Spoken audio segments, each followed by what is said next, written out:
All right, we are live. Welcome. This is Orion Rising. I am your host, Leonard O'Neill. Good morning, good afternoon, good evening, or good morrow, depending on where in the world you are tuning into the show. All right, check this out, check this out, check this out. Welcome, Reese. Welcome, Brooke. Let me pull down this overlay here. Got to go back to the area where it is. Pull that down, put myself up in full screen so you're not looking at that big empty screen there. All right, so check this out. It's Friday night. Law of One. Let me go back to the comments here. I was in the middle of process of sharing this out as well, so I'm going to share this out to another couple of places here. Right? Let's get this shared out to some people on the planet. Right? Okay, so it's Friday night. It's the Law of One, and I'm waiting for this to share out. There we go. Now let me come back over here into the chat. Right? So it's full moon tonight. It is a winter moon, a beaver moon, and a super moon. This is the last harvest moon, which is a little late because we are in the 15th, halfway through November.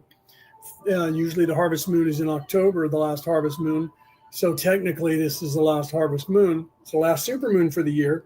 Next month's full moon will not be a super moon, although it will be right around the solstice, because if today's the 15th and then a month from now will be just before the solstice.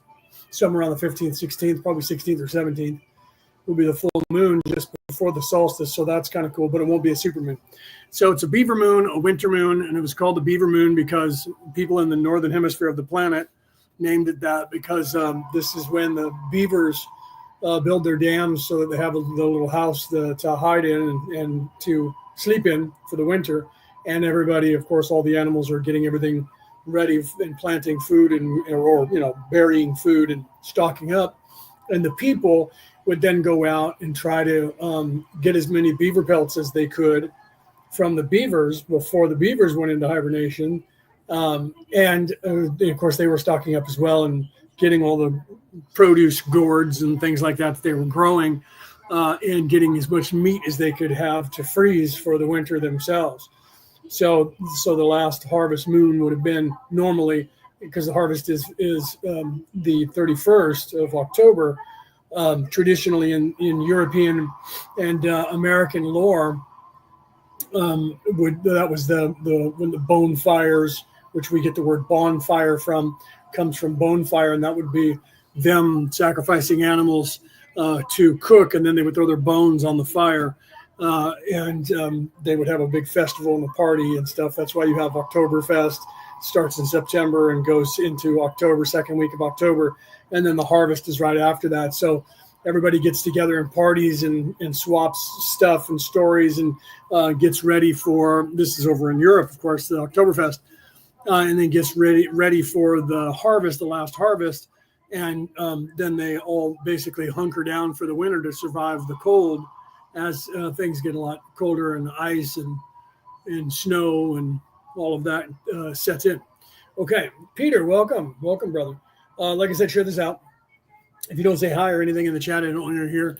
Although I have to check Instagram because Instagram's chat doesn't come into the Law of One in the studio here for me on StreamYard.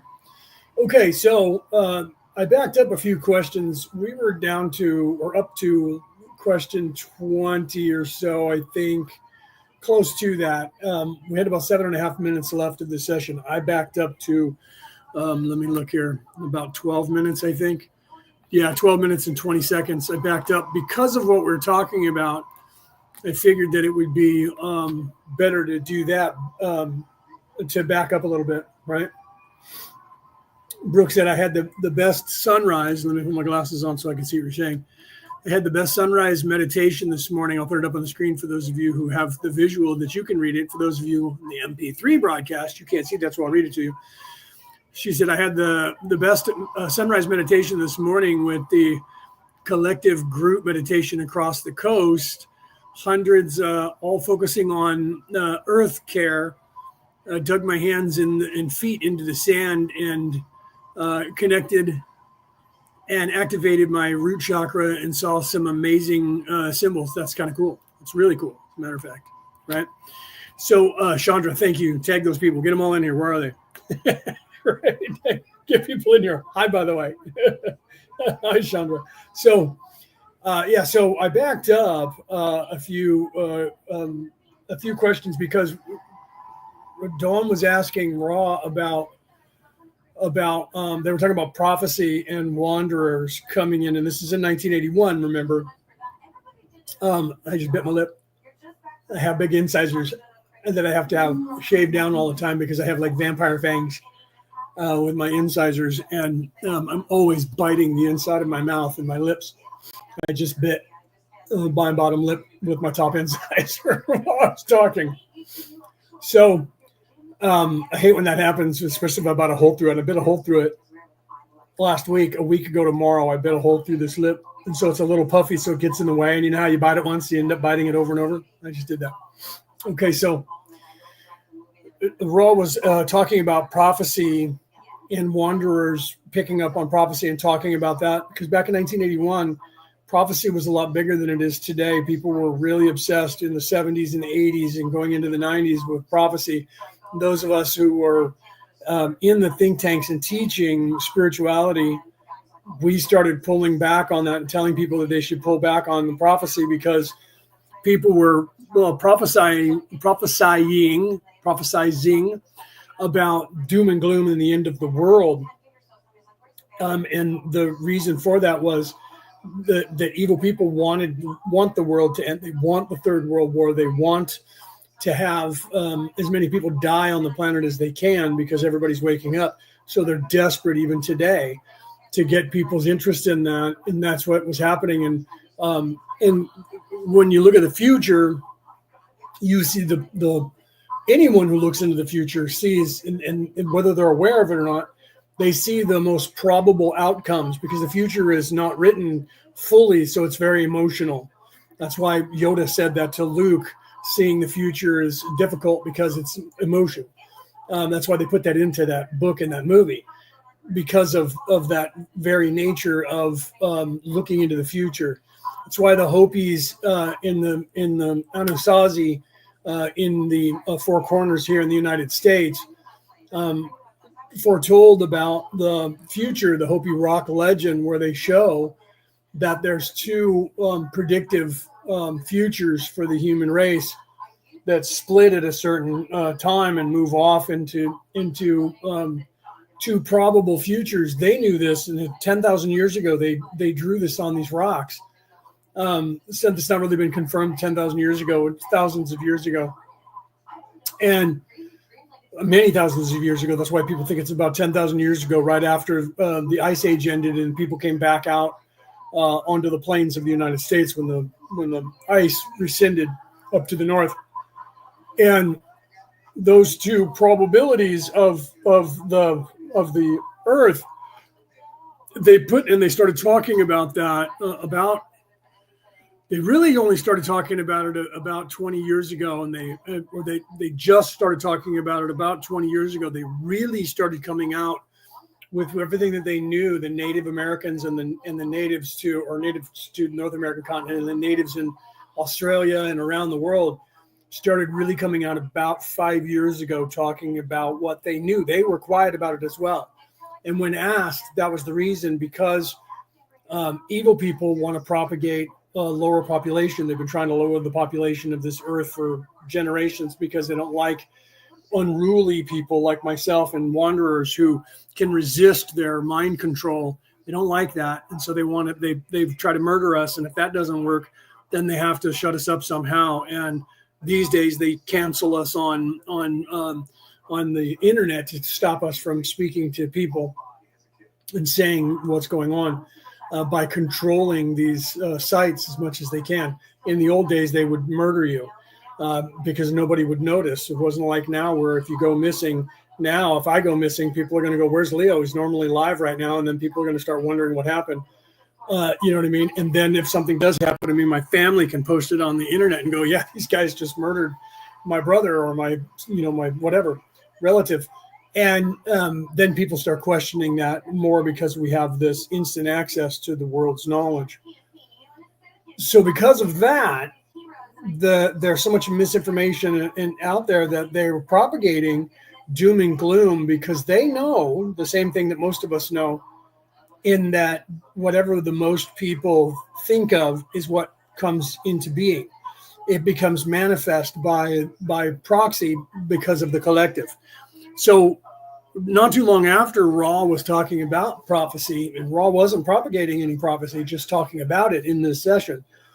But not too long, 40 years ago, 45 years ago, we started talking about that and saying we need to start slowing down the rhetoric on prophecy because people are only focusing on the Third World War, end of the world prophecy. They're not focusing on the other prophecy that was just as prevalent and possible future, which is a utopian society. So we need to stop because everybody's manifesting the other reality because of their fear.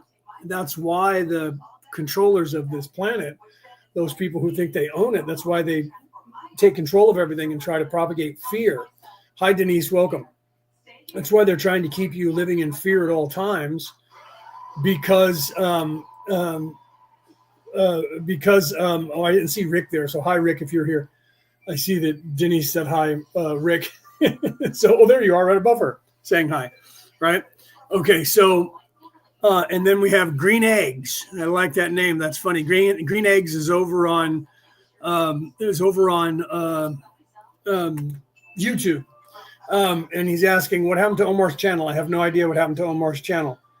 Is Omar's page gone? Is that what you're saying? Or just his channel on YouTube? I have no idea. I haven't talked to Omar in quite a while. So I don't know what happened to his channel. I'll have to find out. I was just on his page, I guess last week, on his personal Facebook page, because he posted something and I went over to read about whatever he posted. But I don't know other than that. So maybe his YouTube channel, Watchers Talk. Oh, I don't know. I'll have to look into that. Green Eggs. I just assumed it was still up. He just did some. His YouTube videos are gone. Oh well, I don't know. Hopefully he didn't get deplatformed. That's what happened to me 2.5 years ago.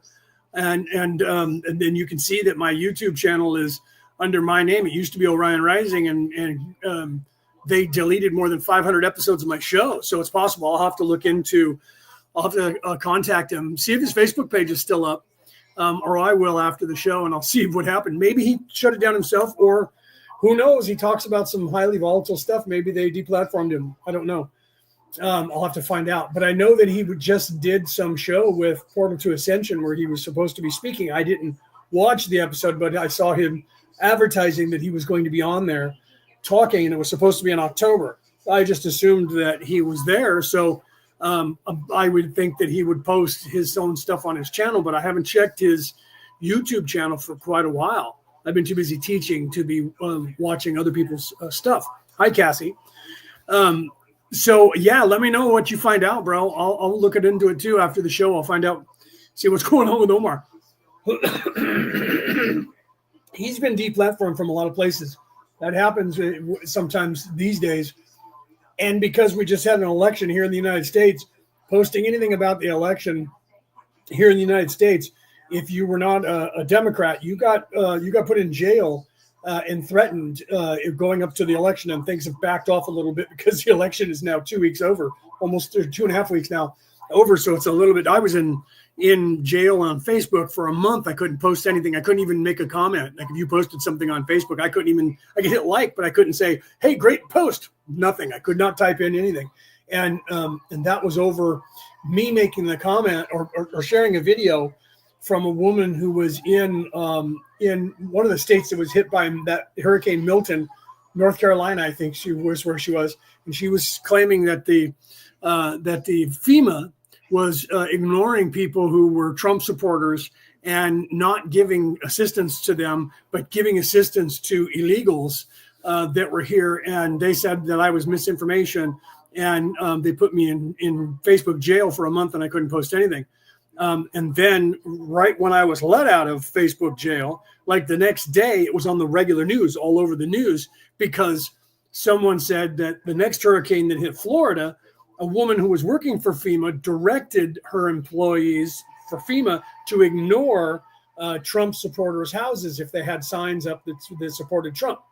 and somebody leaked that to the press. Then she got fired by FEMA, and then she came out to the press and said, it's not me. They're trying to use me as a scapegoat and claim that I was the only one that did that, when this came from all the way on top in FEMA, and it was the entire FEMA organization, and everybody was doing this and instructed to do that. And I'm willing to testify in front of Congress and in court.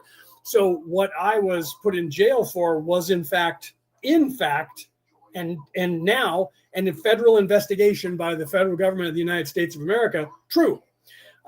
But because Facebook, because Meta owns Facebook, and they're paid off by the Democrats in the United States, the progressives in the United States, to do their bidding, I got kicked off the air because of it. And no apology for kicking me off the air, when in fact that woman claimed is actually happening. And now there's a federal investigation. So who knows what happened to Omar, because he's more volatile than I am. He may have said something that got people mad at him over there on Google, because they're just as corrupted as Meta is, with their getting paid by the federal government of the United States, just them, not to mention working for the progressives around the world who think they own this planet, the oligarchs who think they own this planet, which is something that we need to look into to change the narrative of worldwide. Okay, so if you find something out, let me know, right? Yeah, FEMA was a scam. They claimed to run out of money. Right? So they ran out of money because they were using FEMA money for the last 4 years to pay for all the illegals coming into the country, to pay for the money that was paying the hotels came out of FEMA. The money that was paying for the food for all these illegals in the United States alone, and all the stuff that they were getting, clothing and food and baby supplies and all of that, that was coming from the FEMA fund. And FEMA has acknowledged that. And they said, well, that money was already allocated. It doesn't matter. That's like saying we have $10 billion in the bank and we allocated $9 billion of it for this, so we only had $1 billion for the emergency. Well, that means that you did do that. Just because you allocated that 3 years ago to help people doesn't mean you didn't take the money from the fund and help those people. Do you see? Well, you weren't expecting that there would be hurricanes. Your job, FEMA, is federal emergency management, right? So you're supposed to be prepared for all emergencies, big and small. So if you spent all the money that you had on what you considered an emergency and didn't leave any money for any natural emergencies that occur, that's called mismanagement. And if you were a private organization, the way you were before you went under the banner of the federal government, your CEO would be fired and your board of directors would be fired as well. And somebody else would take over the company because that's lousy management.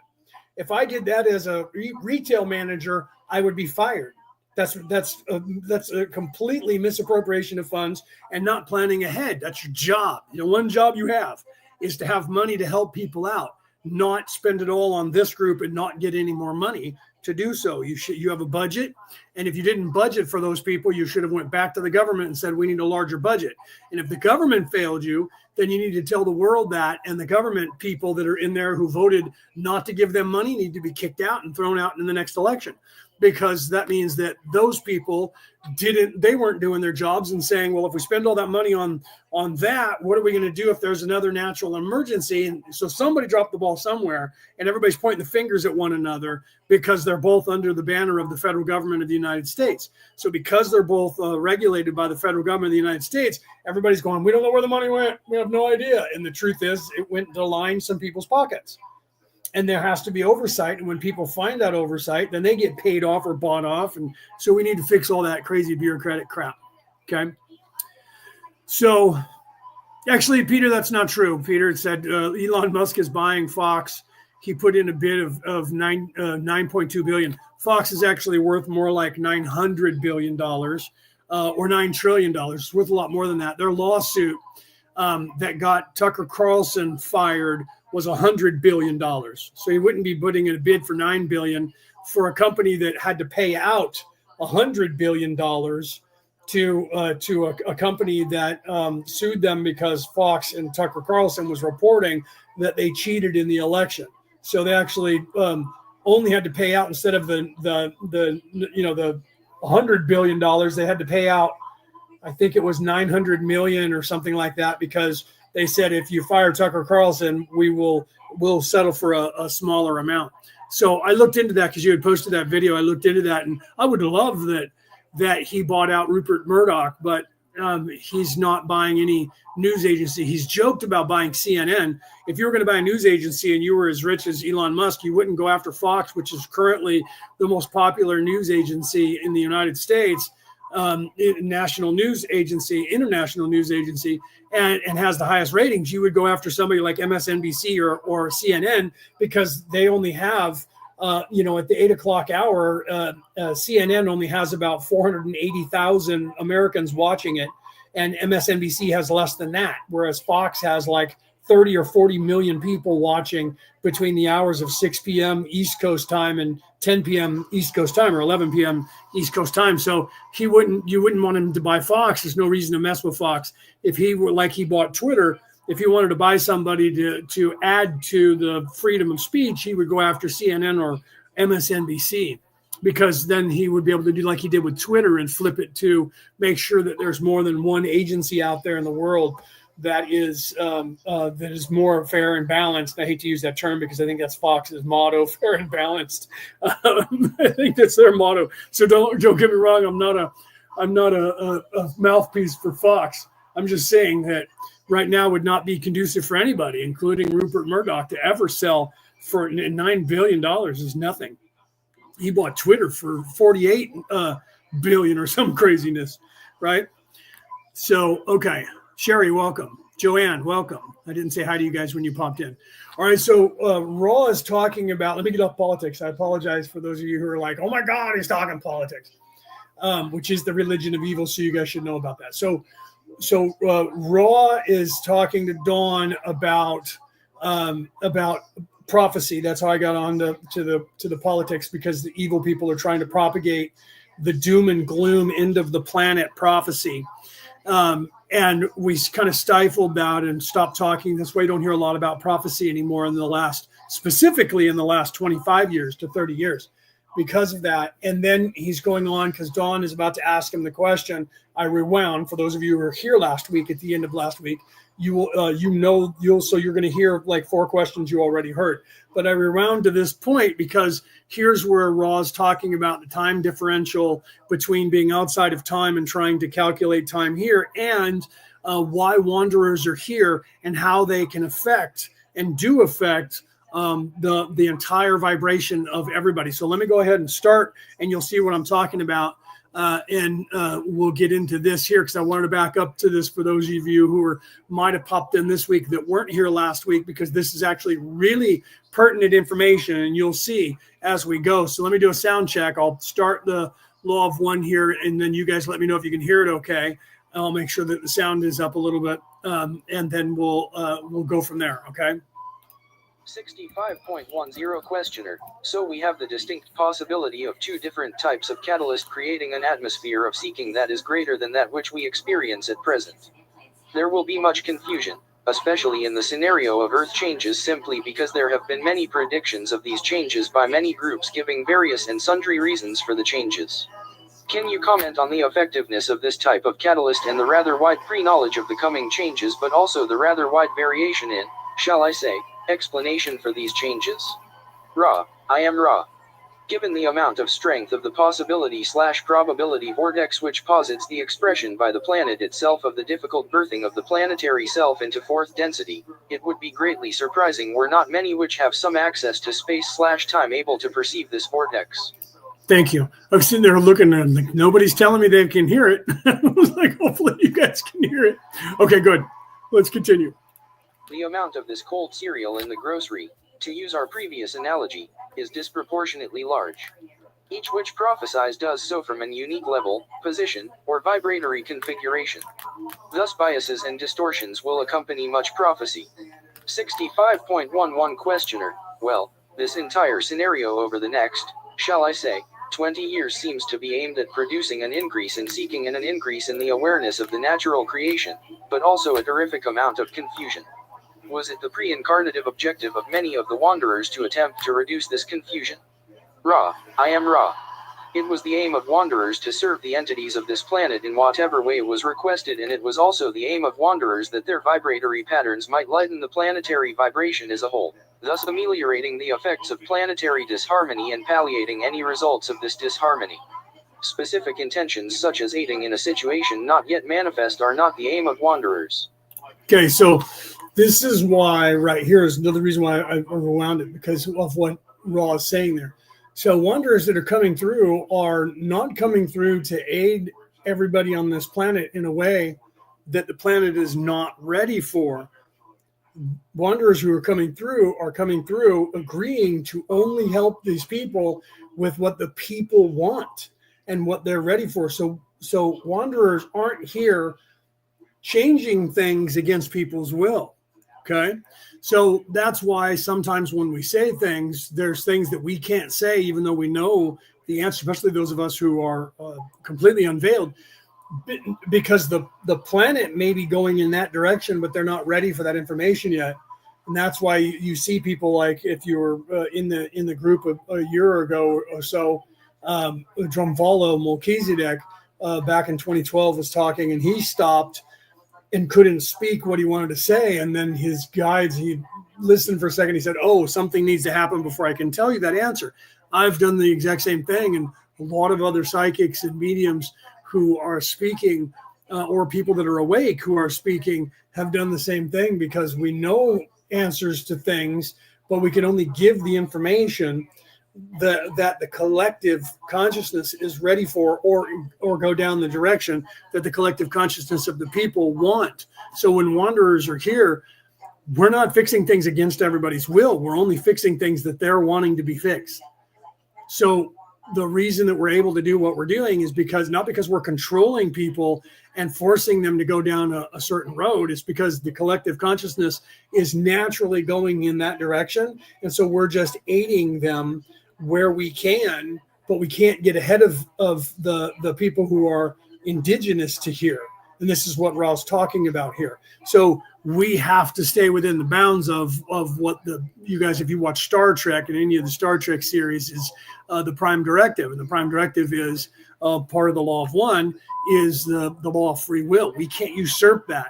So even though we know what it needs to be done to fix the planet, we have to wait for these people to start going down that path. We can just walk with them, and when they're wanting to manifest something, aid in that to make it happen. But otherwise we're not here to fix it for them, because they're supposed to be learning this. They got themselves stuck. It was allowed to happen, and now they have to figure out how to get themselves unstuck. We can't just come and fix it for them, because they won't learn what they were supposed to learn. Most people, even wanderers, don't know that. And that's why people think, oh, well, there's a war going on between good and evil, and we're here to stop the evil. Well, that's kind of true in some sense, but only if the people here want it stopped. So we have to sit back and watch generation after generation. If people are still, the only thing we can do, if they're still stuck, the only thing we can do is, there are evil people who are purposely doing things against the people's will and cheat. We can combat that and give people back their free will. That's what we're doing here. That is everything that we're about and what we're doing here. Okay. So that it makes things difficult for us, because we're kind of with our hands tied, or one hand tied behind our back, and we're trying to wake people up, but we can only tell them what they're ready for and what they want to know.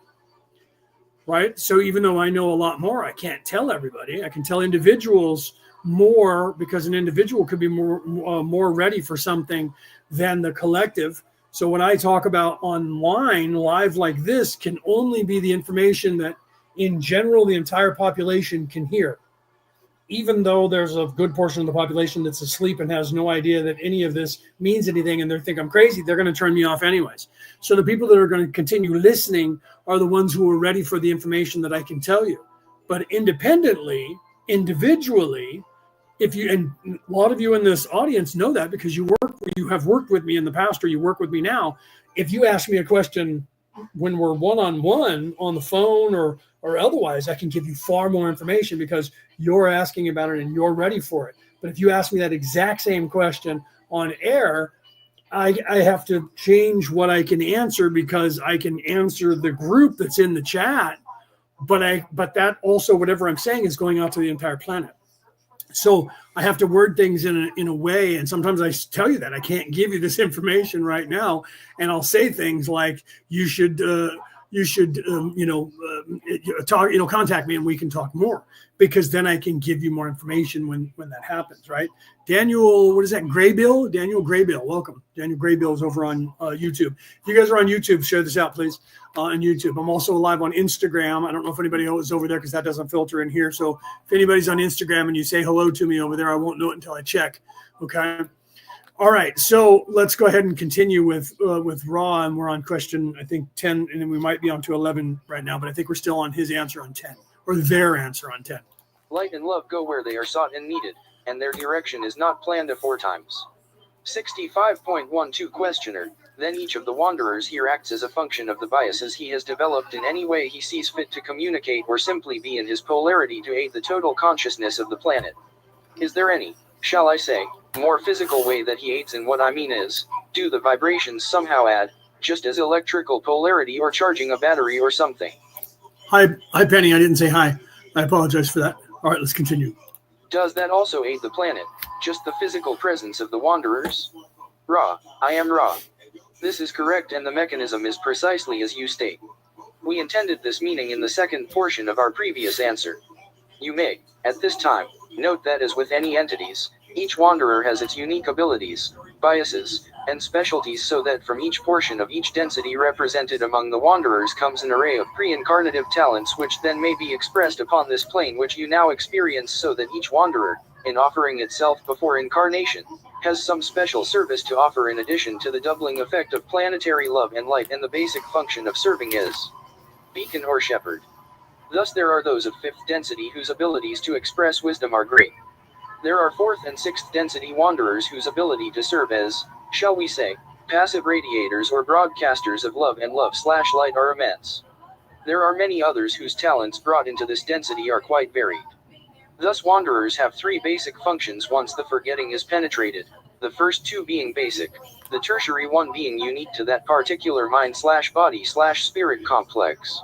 We may note at this point, while you ponder the possibility/probability vortices, that although you have many items which cause distress and thus offer seeking and service opportunities, there is always one container in that store of peace, love, light, and joy. This vortex may be very small, but to turn one's back upon it is to forget the infinite possibilities of the present moment. Could your planet polarize towards harmony in one fine, strong moment of inspiration? Yes, my friends. It is not probable, but it is ever possible. 65.13 Questioner. See, so literally, that last part, literally, could everything change in an instant here? Yes, it's not probable, but it is possible, right? So go back to what he was saying before that. So when wanderers come through, they come through with a couple of things in mind, even knowing that they're going to be veiled. So then they determine, what am I going to do when I'm veiled to try to affect everybody that's there, as I grapple with that to become unveiled as best that I can, and remember that I'm a wanderer and that I'm here to help. So you come through with a couple of ideas of how to do that, and then there's that tertiary, third. That word tertiary means means third, and the third function is individual to each one of us. Okay, so you come through with the love and light, right, ideology of, I'm going to raise everybody's vibration by my vibration, just by being there. It's going to add to the collective and raise people's vibration, right? That's one. And then two, am I going to help people being in service to others? I'm going to help in some way, maybe in a service industry of some sort, emergency personnel, something like that, or a teacher or something like that. And then you have, then that could just be in a way of being really kind and knowledgeable around people, not necessarily a teacher in a school or a teacher at your job, but it could be any one of those things or a combination of those things. And then you have the third grouping and that is what skill you brought specifically to do to help the collective in some way. And this is where people instinctively know the first two, and the third one is veiled to them. So those of us who are more awake, or like myself, completely unveiled, then we focus on that and show you. You need to find out what it is that you brought as your skill set, because you'll be driven to try and figure that out. And that's where the frustration comes of, I know that there's supposed to be more that I'm supposed to be doing, and I don't understand what it is that I'm supposed to be doing. Robin, welcome. And then you get frustrated because you know that there's supposed to be more there. So we focus more on letting you know the knowledge of, you brought something here. You have to find out what your skill set is that you brought, because we know that that's a dynamic that is designed, that tertiary grouping of what I brought here that I plan on doing to help people, right? So let's put up what Robin Atkins is saying. Stephen Enright, Sharon Walling. Oh, are you linking? Or you're. Oh, I thought you were saying something, but what it looks like what you're doing is you're tagging people, right? Let me see. Sharon, Black Roger, Black Billy, Maddox. They're all murderers and child molesters, and they're all. Oh, okay. So you're just coming in to troll me, right? Well, I don't understand why you're talking about these random people saying they're child molesters. So I'm not sure what's going on over there on YouTube over there, but it looks like somebody's a troll, and I thought they were having either tagging people or had something to say, and it turned out that they're just trolling over there on YouTube, because I don't have YouTube open in the window, so I just took it out of the chat. Right, so if you guys are over there, figure out why that person was giving me a bunch of names of people that were pedophiles, right? No, it's true, and I need help. The police won't help. The sheriff's office won't. Well, okay, going to the Law of One, a show where we're talking about spirituality, isn't going to do you any good, Robin. Talking about people that are pedophiles, report them to the FBI. If the police, what you claim, and I don't see why the police and the FBI would ignore you on that, because they take that very seriously in the United States. So if that's actually real people in the United States, they're not going to go, oh, okay, thank you, we'll take that into consideration, have a nice day, and hang up on you. They're not going to just do that, okay? So and I don't know why that's something that you need to bring up in a spiritual class, when you should be on the website, say, for the police department where this is taking place, and talking to them, or your congressperson. If the police, the local, aren't going to answer you, go to the state police, go to the federal police, somebody's going to listen to you. So I'm not buying what you're selling, that the entire world is ignoring you and you're talking about people. That just doesn't happen. I know that some of it does on a low level, like you're saying, like in a church where somebody is a priest, and you go to the church and they go, oh, we'll take that into consideration, and they don't do anything about it. But not everybody is corrupt, so they're not all going to tell you no when you start naming people that are that way. Okay, so let me continue here with what we're looking at. So if they're pedophiles, I know that everybody says everybody's a pedophile these days in Hollywood, but it's probably true. And I don't doubt that what you're saying. I don't know who those people are, those names that you were saying. I honestly don't know if those are actors or if they're some sort of personnel or whatever. But you need to, and most of the Church of God and its devil worshiping inside the church. Okay, that's there's a lot of that does go on in different places. I don't know how that pertains to us. Right. So let's continue. Right. So let's continue with the Law of One. So I apologize to Robin Atkins, because there's no reason to continue this conversation, because what you're doing is talking, like, go to Facebook and post it on Facebook. Tell the world. Don't come into a live show and talk about random people's names and say, P. Diddy's a pedophile. Yeah, it's a good possibility that he is. All right, so let's continue with the Law of One. I apologize to you, and I feel bad for you, But now you're rambling on with the different places where that's taking place. You should be turning those people in if you have proof, not just rambling on saying things on YouTube, right? In a live performance. You probably, if you do that, then you're considered a troll and people kick you out. All right, let's continue. How common in the universe is a mixed harvest for a planet of both positively and negatively oriented mind/body/spirit complexes? Ra. I am Ra. Among planetary harvests which yield an harvest of mind/body/spirit complexes, approximately 10% are negative, approximately 60% are positive, and approximately 30% are mixed, with nearly all harvest being positive. In the event of mixed harvest, it is almost unknown for the majority of the harvest to be negative. When a planet moves strongly towards the negative, there is almost no opportunity for harvestable positive polarization. 65.14 Questioner. Can you tell me why there is almost no opportunity in that case? Ra. The ability to polarize positively requires a certain degree of self-determination. 65.15 Questioner. Then, as these final days of the cycle transpire, if the harvest were to occur now, today, it would have a certain number harvested positively and negatively and a certain number of repeaters. I am going to assume that because of the catalyst which will be experienced between now and the actual harvesting time, these numbers of harvestable entities will increase. Generally speaking, not particularly with respect to this planet, but with respect to general experience.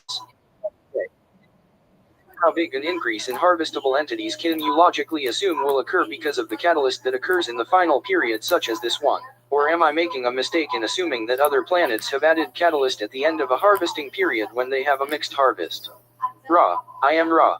In the event of mixed harvest, there is nearly always disharmony and, therefore, added catalyst in the form of your so-called earth changes.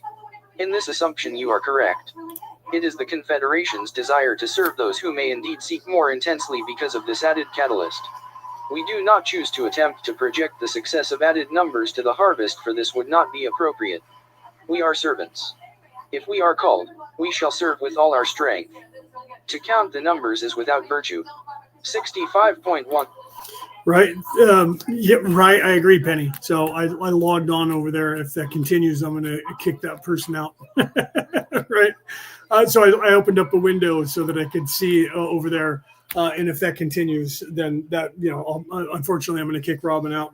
But, if they say what they say is true, they should go to the authorities, and they're claiming, well, the authorities aren't listening to me. Well, it's probably because obviously the person must be saying something that's really crazy if all the authorities, which I doubt, are ignoring it. Then they take that very seriously. Oh, they're all pedophiles.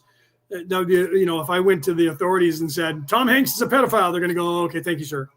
Right? Because he's an actor, so it'll be a little bit harder, but none of those names that I was aware of were actors. They're just people at a church, I think. Okay, so you have to look at, right? I'm sorry, I'm reading what Cassie said. Cassie said, like the ships we have all been feeling. Yeah, well, yes.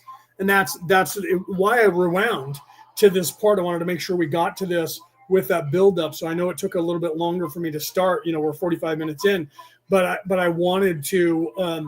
Right, 4:44. Is it 4:44 p.m. for you, Chandra? It's 3:44 p.m. for me over here. So, because I'm in California, I hope it's not 4:44 in the morning for you, wherever you're at. That's 12 hours, 13 hours ahead of me. It could be though, because if you're in India or somewhere right around there. So. Yes.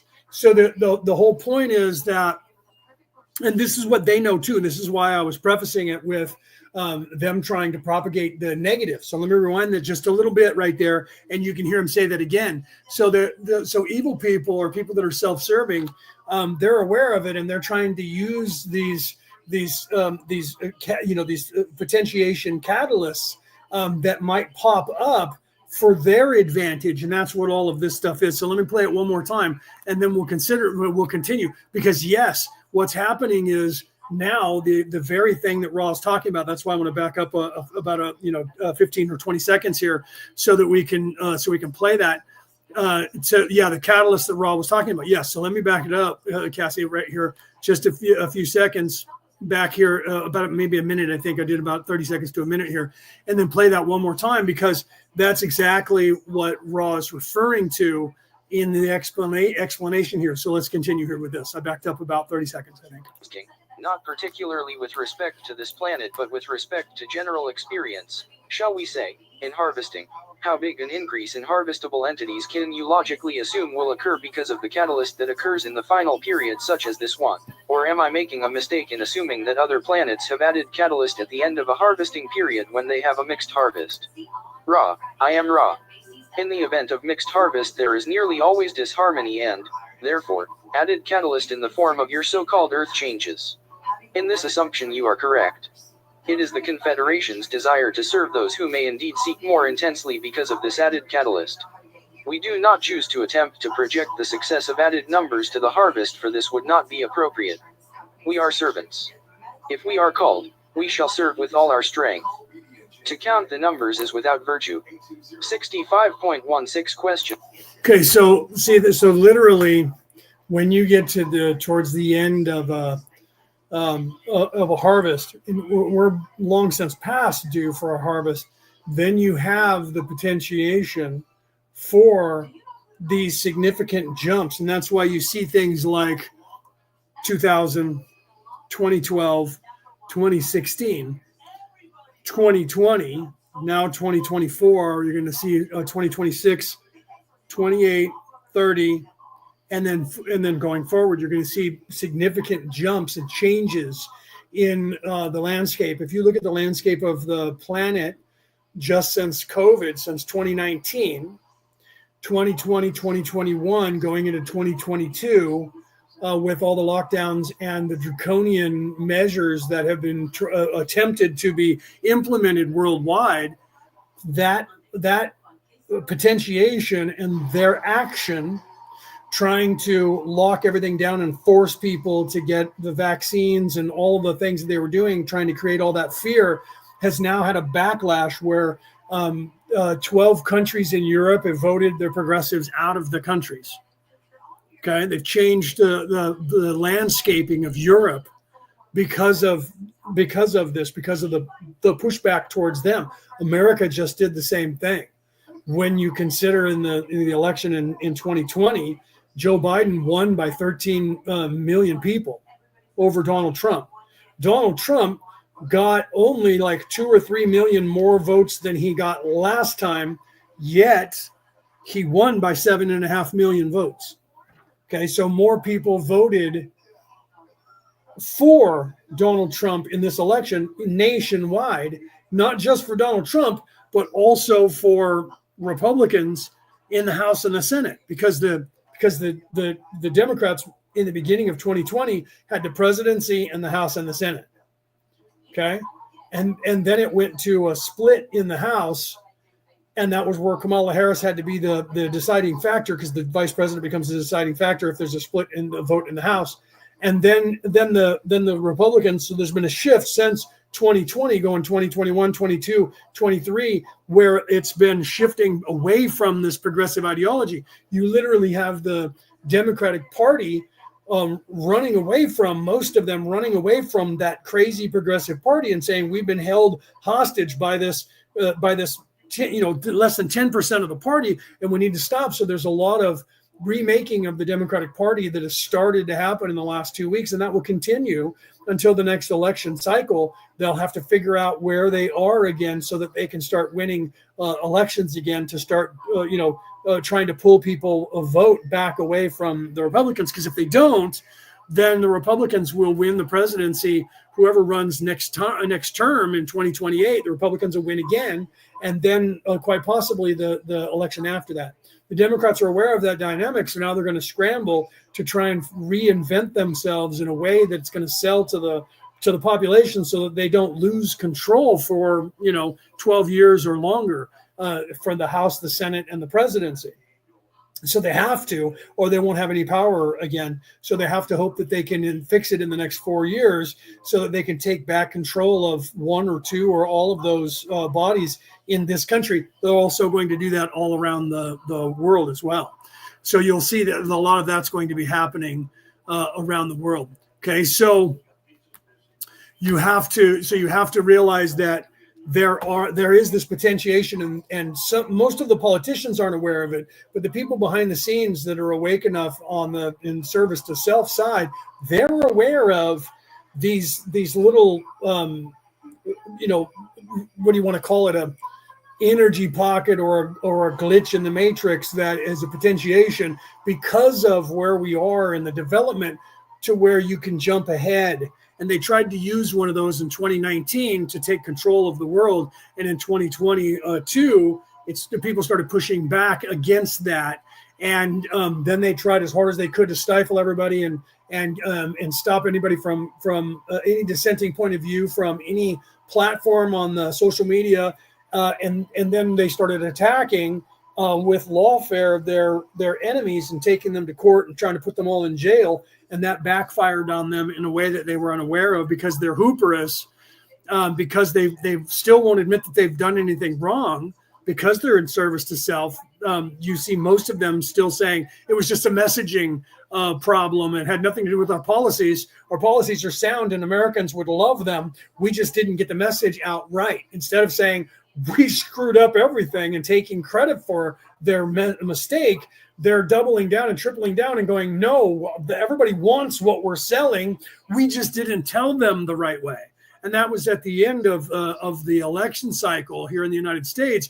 You saw them come out and start getting angry with their own voters and telling them what they were thinking. You're not voting, black men are not voting for Kamala Harris because you're actually racist. Or not racist, but you're sexist, just misogynistic. You can't vote for a woman. You need to rethink yourselves. And then they were going to white women and saying, you need to vote for Kamala Harris because she's a woman, first of all. And secondly, because Donald Trump is going to take away all your rights as a woman and you're not going to have any rights. And then they thought it was going to work on all women. It only worked on like 25 or 24% of the population of women of every color and ethnic group. And those women were like, no, that's just not true. And it's more important that we have food on our table. And Donald Trump has never said he's going to do any of the things you're claiming. So their messaging was becoming more and more erratic and more angry towards their own people, trying to guilt them and force them to vote for Kamala Harris. And that caused a backlash. And this is what Ra is talking about, where this potentiation becomes akin to an invasion force coming from another planet, that people who hate each other in this world, who could be at war with each other in this world, will turn around and say, the enemy of my enemy is my friend. We need to get together because this is our planet that we're fighting over. And now there's somebody going to come try and take it from both of us. And so what you see happening is that people who wouldn't align themselves normally are aligning themselves with one another to fight against this greater evil that is trying to take control. And some people are saying, well, this is a battle between good and evil. And other people are saying, yeah. And on both sides, they're saying, and they're the evil one, because that's what they're being told by the propagandists, machines on both sides of that, like a lot of people say, the two wings of the same bird. Of that religion, they're both trying to utilize spirituality. All of a sudden, they become really spiritual when they need your votes.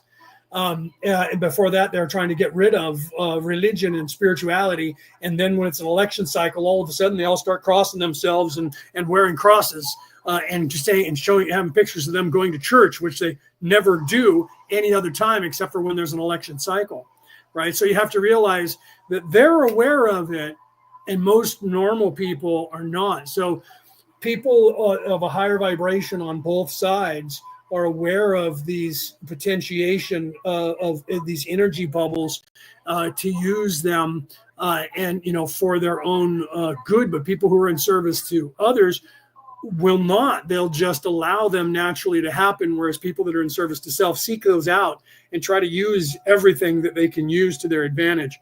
And that's what Ra's talking about, right? So right. And Daniel said, my advice is that we don't vote. Let them know what we really, what we want, a real choice, or let them know that we want a real choice. No, I agree with that. So, but we can't do it from the top. You get lucky around the world. Everybody's gotten lucky to where enough people turned against them to where they're changing the face of their own landscape. That doesn't happen as often as you think. The last time that happened here in America was 1980. Okay, and this is 2024, so we're looking at 44 years ago, and the time before that happened was about 45 years earlier than that. So about every 40, 45 years that can happen, but not as you would hope that it would be more often than that, and it's not. 1980 happened for the exact same reason here in the United States. If you're not old enough to know what was going on, you had Nixon, and Nixon was a communist, although a lot of people didn't realize that. And they voted in the Communist Party. So it happened in the 50s, right after the Second World War. It happened in the 50s, and then they were defeated. And then in the 80s, in 1980, because in the 70s, so it started happening after Vietnam. And they started voting all of these progressive communists into power, and they started saying all the things the exact same things that they were saying, Kamala Harris's platform and all the Democrats were saying in this country. And you know what party, whatever country you're in, you know what party was saying the same things and the same rhetoric. And they were trying to gain control, government control of everything. And that happened here in the United States in the 70s. And we had national gas crisis where you couldn't get gasoline unless your license plate had an even or odd number. So you would sit in lines because you could only go to gas station on a Tuesday, and you would sit in a line at the gas station and run out of gas. So you had to push your car, and it could take you 8 hours just to get gas. But if you didn't get gas, you couldn't get any gas until the next week. And food prices went through the roof, and things went from 50 cents to $2 for the same thing. That's akin to gas going from $1.50 to $7 over here now in today's money. Or you go to buy a burger and a fries and a drink at McDonald's, and 2 years ago it was $9.99 for a medium. Now it's $20 for that same medium, $19.99. And 2 years later, doubled in price. That's exactly what happened in the 1970s. So in 1980, when Ronald Reagan switched from becoming a Democrat to a Republican to run for president to stop it, think about that. The same dynamic happened in 1980. The same dynamic happened, and a lot of people who were Democrats became Republicans because the Democratic Party had gone too far to the progressive left and became a communist party, and they were no longer could consider themselves a Democrat, and they ran on Republican ticket. Then in 40 years that switched, and then switched back again. Right. And so the same thing happened. If you look at when Abraham Lincoln became the president of the United States, he was the very first Republican to become the president of the United States, because the Republican Party didn't exist before Abraham Lincoln ran as a Republican, because there was a part of the Democratic Party and a group of people calling themselves abolitionists, the Abolitionist Party, who were about abolishing slavery. And they couldn't get on the ticket because you would either had to be a Democrat or the Know Nothing Party at the time. And they abolished the one party, took all of the people who were the like-minded people from the Democratic Party that didn't agree with the Democrats that were in power, and the abolitionists and the Know Nothing Party, and put them together and called themselves the Republican Party. And Abraham Lincoln, who was in fact an abolitionist, ran as the Republican to become the president. So literally they folded three parties, or half of the Democrats and two other parties, and joined together under the banner of a new name to abolish slavery in the United States and change the landscape. And so here you have the same dynamic that just happened with like Tulsi Gabbard, who was a Democrat running, and they were weaning her to be the first woman president. She is now became an independent and then has now turned to become a Republican. Robert Kennedy Jr., who his entire family have always been Democrats, they wouldn't let him run as a Democrat and tried to sue to keep him from running as a Democrat. So he became an independent, and then he ran on an independent ticket. And now he's being hired by the Republican nominee for president, who is now the president-elect, to be in his cabinet. And he's not even a Republican. He's still a Democrat or an independent. I'm not sure what he is registered as now. So what you see happening is the same dynamic has happened that happened 40 years ago and 120, whatever, how many years that was, from 1862, 160 years ago. So you see this dynamic that happens over time. And as you get closer to places where you have the possibility of a big jump in society to really uplift the society. You have this potentiation that almost like bubbles up like a volcano that's going to erupt, and then when it erupts, the potentiation is what Ra is talking about, where it can be used for either positive or negative, and both positive and negative people who are awake enough try to get and steer people to use it for their advantage. The problem is that most people who are awake enough are on the side, and traditionally have been on the side of the negative, until enough wanderers have developed and got here to actually assist with thing. But the only thing we can do is put out information that says allow them to see this. Give them the freedom of will to be able to see this for themselves. That's about as far as we can push on our side without cheating, and we won't do that because we're not self-serving. We're in service to others. So we do that on the other side, right? So it's kind of crazy, but it's beautiful when you see it happen and you're aware of it as it's starting to happen, or after it happens, and you're aware that that's what caused things like what's going on in this world right now, because the world is changing for the better. You're seeing more and more people who are not actually aligned in the parties that they're voting on that party line for, because now instead of voting on the party line, which is what they want you to do, choose a side and stay with it, people are now voting across party line because of the betterment of their country, of their city, of their state, and of the globe itself, where that's a shift that evil people were not prepared for and don't want to have happen. Okay, so you just have to continue doing that and look at things from a smaller perspective to get involved in the city levels and stuff to help out there, where you can change people in the future and change things for the better as time goes. So it's just a matter of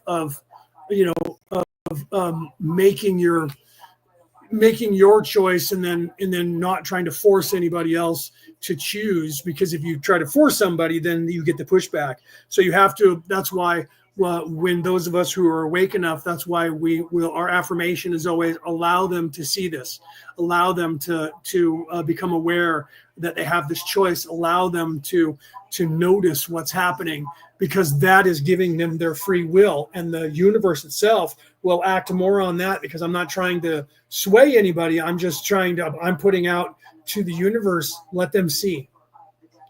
And if you look in your different Talmuds for whatever religion you follow, you're going to find that people in the ancient times who were prophets talked like that, and there's a reason for it. Okay, and this is what Ra's talking about. Okay, so hi to anybody that I missed. Right, it looks like Cassie's saying hi to everybody, like Reese, and I don't see anybody talking. Right, okay. So Sherry, you just hit a bunch of exclamation points. Were you agreeing with me, or was there something that I missed and you were trying to get my attention? if I missed something, please restate the question. Right. So let me continue here. Now the added catalyst at the end of the cycle is a function specifically of the orientation of the consciousness that inhabits the planet. And thank you, Daniel. Daniel said, I love your voice and your knowledge base. That's what I'm here to do, is to help guide people and give you guys the knowledge, and if not, get you thinking for yourself so that you can recognize the knowledge and see it and start your ascension, or continue your ascension, and know that some of us are out here that know what's going on, and we're trying to assist. Let's continue. The consciousness has provided the catalyst for itself in orienting its thinking in the way it has oriented it, thus acting upon itself the same as catalyst of bodily pain and disease act upon the single mind/body/spirit complex. I made this analogy once before, but reiterate it at this time to clarify my own thinking in seeing the planetary entity as somewhat of a single entity made up of billions of mind/body/spirit complexes. Is my viewpoint correct? Ra, I am Ra. You are quite correct. 65.17 Questioner. Then we deal with an entity that has not yet formed a social memory, but is yet an entity, just as one of us can be called a single entity. Can we continue this observation of the, shall I say, conglomerate entity through the galactic entity, or shall I say, small planetary system type of, let me try to phrase it this way. Could I look at a single sun in its planetary system as an entity and then look at a major galaxy with its billions of stars as an entity? Can I continue this extrapolation in this way? Ra, I am Ra. Yes, You can, but not within the framework of third density space/time. right. Let us attempt to speak upon this interesting subject. Right. See, and I think this is about where we got to last time, and the reason being is, and we'll let Raw. I did the same thing last time. We'll let Raw talk about it, but the reason is you can't say it's the same as a third dimensional beingness, because here we're self-aware. So, like the planet is not quite self-aware. Our planet is not quite self-aware. It knows that it's alive, but it's not. But it only on a level of a superconscious level. So all life knows it's alive, but it doesn't know that it's not just has the function of being what it is. So there's no personality yet. Do you see?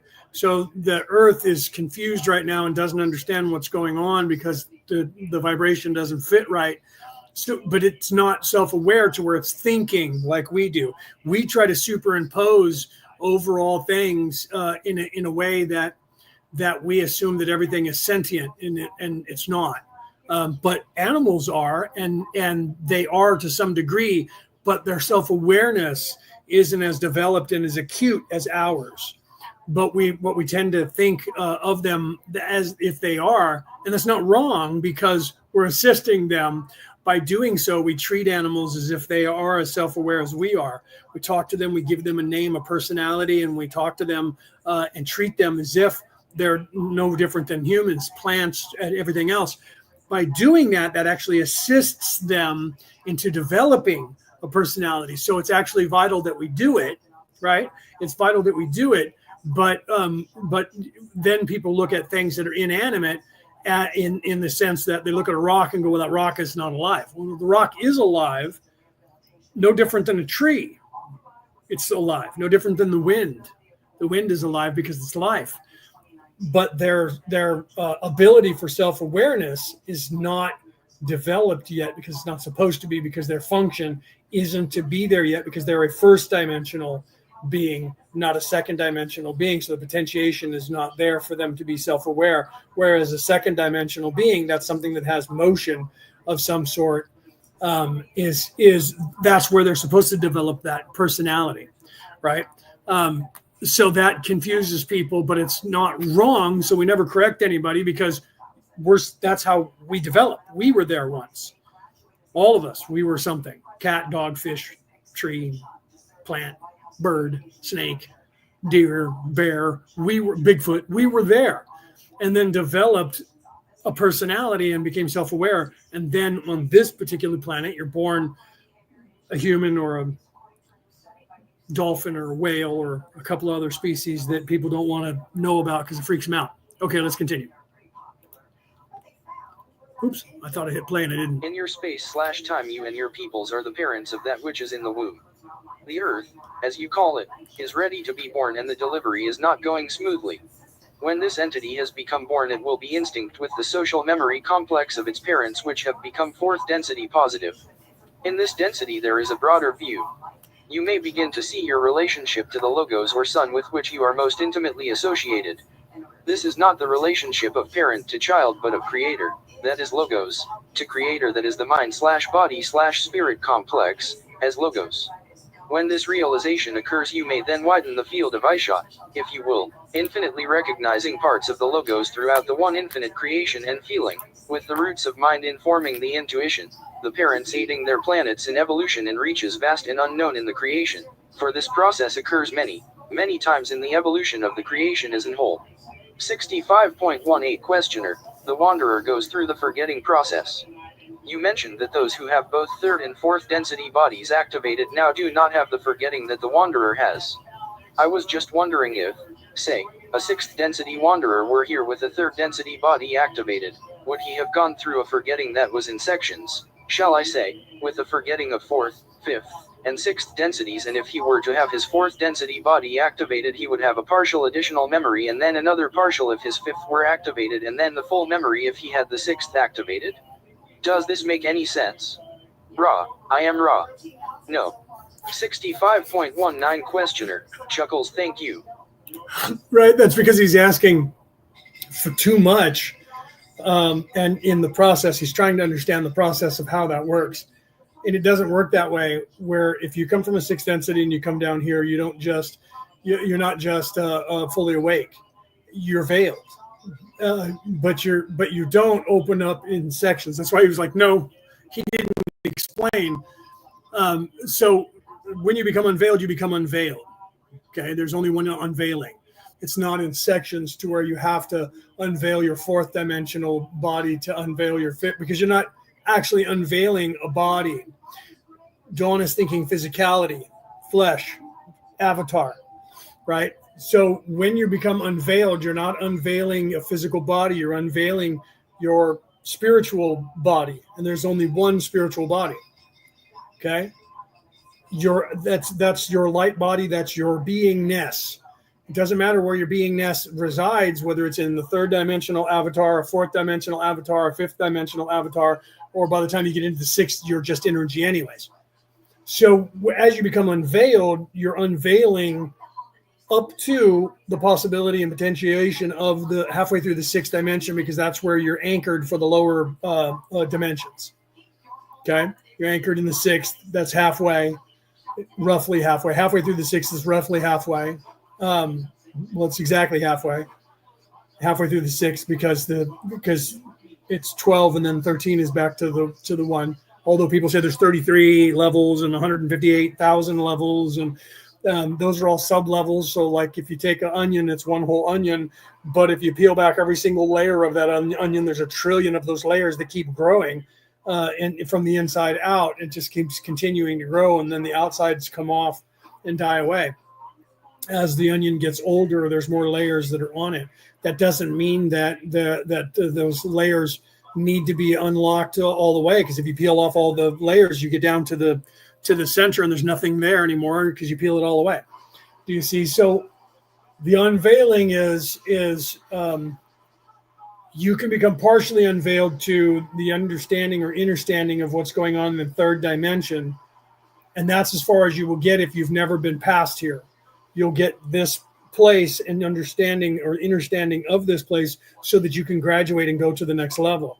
You will not open up all of the knowledge that you have all the way up, unless that's where you came from, was a higher place. And then when you become unveiled to where you were prior to coming here.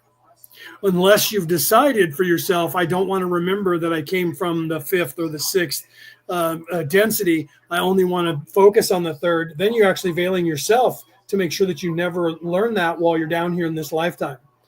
Otherwise, there is only one unveiling. Okay. So people who become unveiled and they still don't know what's past the fourth or fifth because they've never been there yet. Do you see?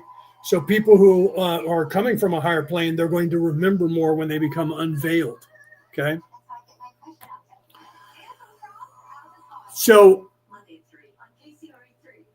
sorry, I'm reading what Daniel's saying over there on YouTube, right? Yeah, blow your mind infinitely.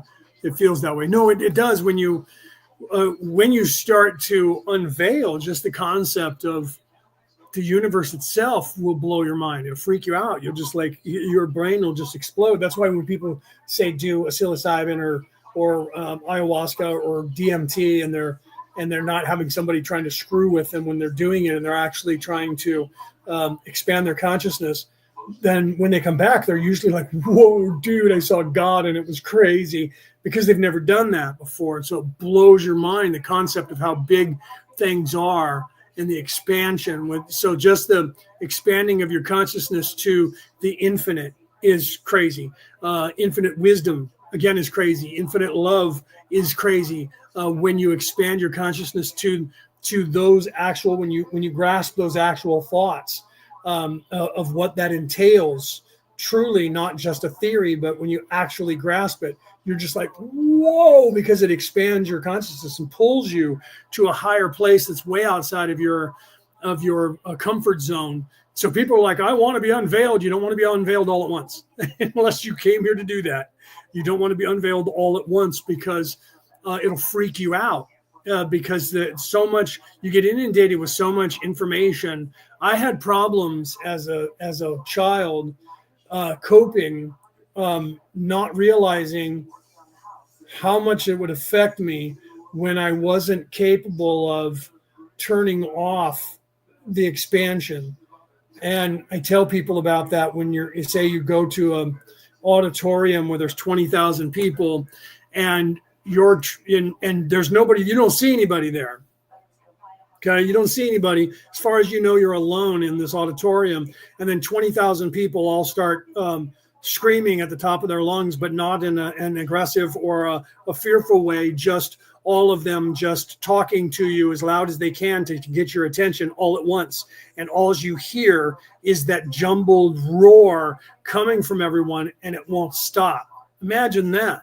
Okay, that's just one aspect of what being unveiled is like, and you have to learn to be able to tamper that down and turn down the volume on that, and then control it and push back so that you don't have that bombarding you all the time.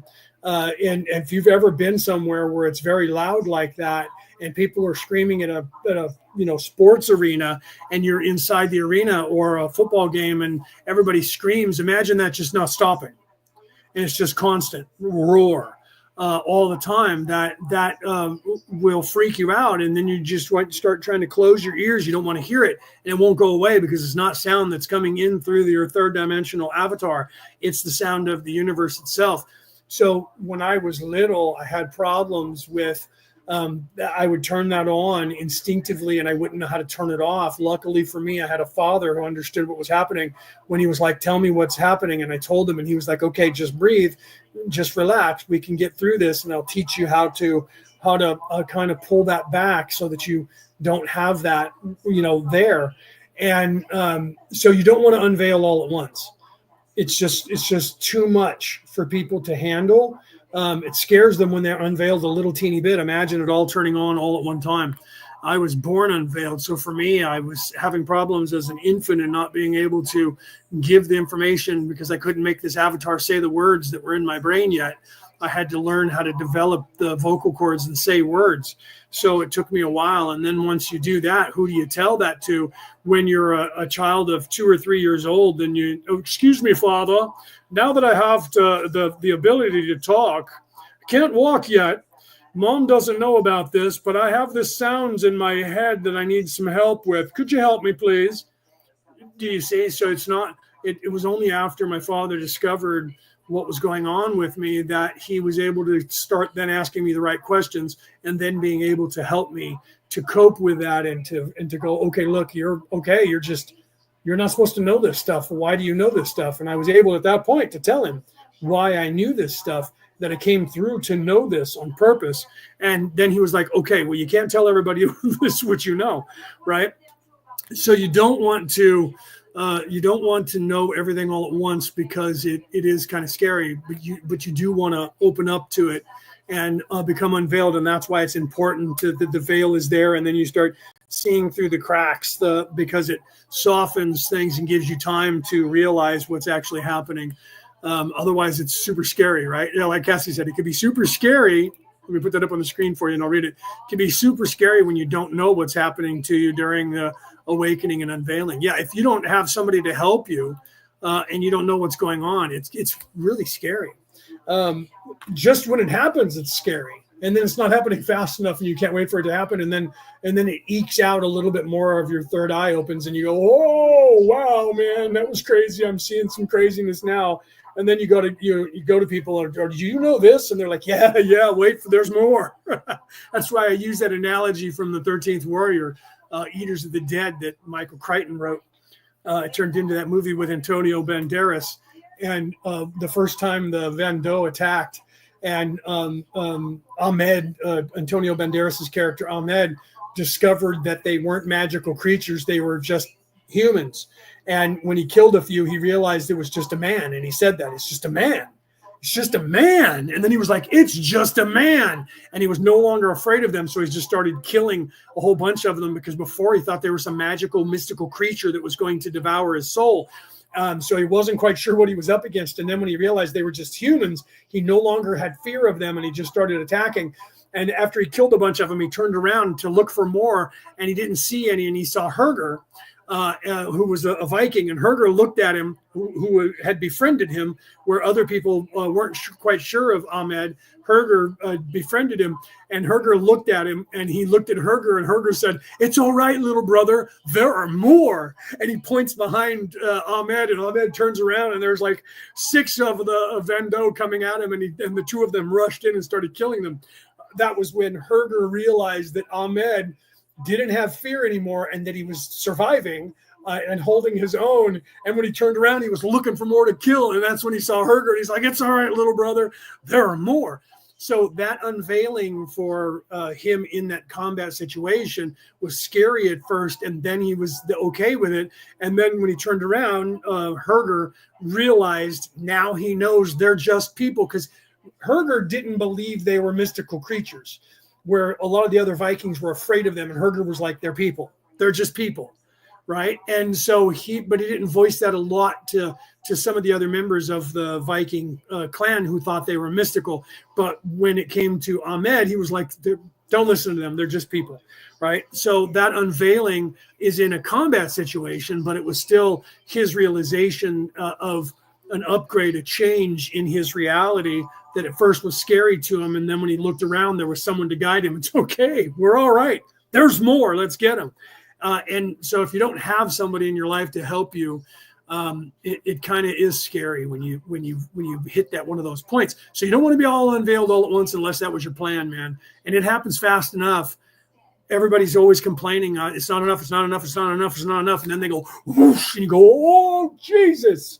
And then you hit warp speed, right? You're leaning back in your chair and your face is going like this, and you're going to ludicrous speed full ahead, and you got to sit there for a minute going, "Whoa," until you slow down a little bit from that warp speed. And then you go, "Man, that was crazy." And imagine all of it all at once. It's not cool, man. It'll freak you out.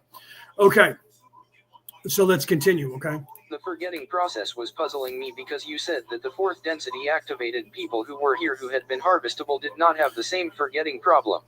Could you tell me why the Wanderer loses his memory? Ra, I am Ra. The reason is twofold. First, the genetic properties of the connection between the mind/body/spirit complex and the cellular structure of the body is different for 3rd density than for 3rd/4th density. Secondly, the free will of 3rd density entities needs be preserved. Thus Wanderers volunteer for 3rd density genetic or DNA connections to the mind/body/spirit complex. The forgetting process can be penetrated to the extent of the Wanderer remembering what it is and why it is upon the planetary sphere.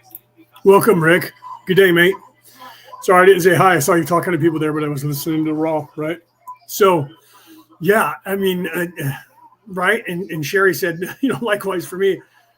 When I was 13, it was dark on the walls. I could see the walls in red as if it was drenched in blood, right? So, yeah, that's seeing cross-dimensional. We could get into talking about that, right? That's seeing things differently from a different perspective of a light spectrum, because you were actually able to see partly 4D. You were seeing it from not this 3D. You were seeing it with your third eye out of body and seeing auras and things like that. And so you're seeing these things differently. You're like, "What the hell am I seeing, man?" I remember when I was a kid, I don't talk about this one much. When I was a kid, I was laying in bed, and at first I thought it was just me like falling asleep. And so I was having a delusion, like partly a dream while I was fading off, because I was young. But I was laying in bed and I was looking at the wall, and there was a light in our backyard. And then behind our house was a big brick wall and a fence. And on the other side of that was a parking lot for an apartment complex that was right behind our house. And my bedroom window faced our backyard that way. So I could see the lights from cars if they pulled in and out of that parking lot. And they would shine on the wall this side next to me, because my bed was like this, and I'm laying down and the wall was here next to me. And so the cars, if they pulled in and out of the parking lot up there, I could see the light on the wall up here. And so I was aware of that. And I was laying there one night and I started to fade off, getting ready to go to sleep. And I looked at the light that was on the wall, and it started moving. And instead of just moving like a car would if a car pulled in and parked or was backing out to leave, it started to take shapes. And then all of a sudden it turned into cartoon characters that I would recognize on television. And it was cartoon characters were then moving around, and I was watching like I was watching television and watching cartoon characters like a Hanna-Barbera cartoon on the wall. And I remember looking at that and thinking, that's odd, because why would I be seeing that? And then I remember at the time, I was probably 4 or 5, thinking, oh, I must be fading off into a dreamlike state, and I'm seeing that. And then I went, why would I be seeing that in a dream right now from that? And then I focused on it again, and then realized that it transformed from that into different pictures. And then I sat up and looked at it. And at this point, I was aware that I wasn't sleeping, and that the lights weren't coming from cars at all, and that it was actually on the wall. And so I sat there looking at the wall, and then looked over. My brother was asleep, and he didn't notice anything. And of course, our bedroom door was closed, so it wasn't coming from anywhere else. And I looked out the window, and it wasn't coming from there. So I looked back, and then I was pulled out of body, and I was conscious the entire time. And a lot of times that doesn't happen to you. You go to sleep, and then you get pulled out of body. This happened while I was awake. So when I told my father, he says, well, it is possible that you fell asleep and thought you were awake and then was pulled out of body. And I said, no, I was awake. I know the difference. And that's when he said, what was the difference to you, and how were you certain that you weren't having a dream? And I told him what I had perceived about dreams. And he was like, okay, we need to start your shaman training. If you're already aware of that, I need to give you the information that you need to know. So we progressed into shamanistic training, because I was literally, it had got my attention. I was pulled out of body and literally went to the Akashic Records and was talking to my guides, and I remembered all of it. And my father's like, normally people don't remember that. You must be unveiled. And I was like, I know everything. I mean, I don't know everything. Like, I don't know the lottery numbers, because you don't get to know those. But I didn't say that to my father at the time, because we didn't have a lottery in the state of California back then yet. But he said, well, what do you remember? I said, I remember being born. I remember before I was born. I remember being in the womb in this little body that I couldn't control yet, floating in this goo. And he was like, most people don't remember that. And what about before that? I'm like, I remember things before that too. And he's like what? So I started telling him, and that was when he was like, all right, you can't talk about any of this to anybody. So when you first start seeing things, man, you could freak out. Right? I know. Sherry said, oh my God, I can't imagine how that felt. From 13 even to now, the walls are always red, and almost I can see in the dark. Screaming your name could mean many needing your help, right? No, and I don't know if I told the story. You might not have been here when I told that story of how my father discovered at me at like 4 or 5 or 6, when he came in to put me in bed, because he usually worked nights and it happened to be a day off, I think. And so he decided to come in and tuck me in. And I had gotten some river rocks, and I had 4 of them, and I put them on the bedposts, 2 below and 2 above. And my father saw me doing that. It was a ritual that I did every night. And when I did that, I was casting a bubble. I was casting a circle to sleep in to protect myself. And my father said, what are you doing? And I told him what I was doing. I was making a bubble to sleep in that no evil energy can penetrate, so that evil couldn't harm me or bother me while I was trying to sleep. And he looked at me and said, who told you how to do that? And I said, nobody. I said, I just know how to do it. And he said, well, explain to me what you're doing. And I did. And he was like, okay, so you're right, but how do you know this? And I'm like, because it's what you do. And he was like, well, no, it is what you do, but 99% of all people only know that because somebody taught them. And I was like, well, silly. That's, and then he was like, well, why are you doing that? And I'm like, because I don't want any evil to bother you. And he says, so is evil trying to bother you? And I said, yeah. And he said, well, is there any evil in here right now? And I said, no, but outside. And he was like, what are you talking about? And I looked, and I pointed out the window in our backyard, and we had a couple of trees out there, an apricot tree and a black walnut tree to the right of that. And I said, right there behind the black walnut tree, there's a red evil entity out there now, a red evil, I think, demon. And my father turned and he looked out there and he looked at me and he says, you can see that? And I said, yes. He said, describe what you see. And so I told him my father could see it. And I told him what I saw, and it's out there, and it hates me. And it hates you, I told my dad. And he was like, you're not supposed to be able to see that. You can actually see that? Well, my father could see it. So he's like, okay, you have more of my DNA than I thought. And that's when he said, all right, son, you're going to be fine. I'm not going to allow that to happen. You go ahead and do your protection bubble. But I'm also not going to allow that thing to bother you. And tomorrow, start your training. And that was the beginning of my Merlin training that took me from being about 4 years old until I was 19 before I got the title from my father. And different things happened over different times when he would say, now we need to teach you remote viewing. Now we need to teach you dream walking. Now we need to teach you ESP. You need to learn how to control that, different things, how to communicate with people at a distance who are also awake enough that have the ability to communicate, how to communicate with people that are undead, how to communicate with people that have crossed over, all of these things, magic, casting spells, all of this stuff. You know, literally I was in school from that point with my father until just before he died when I was 19 years of age. So it was scary, but I had a father who, you know, he even told me, I'm here to be your father, to teach you this.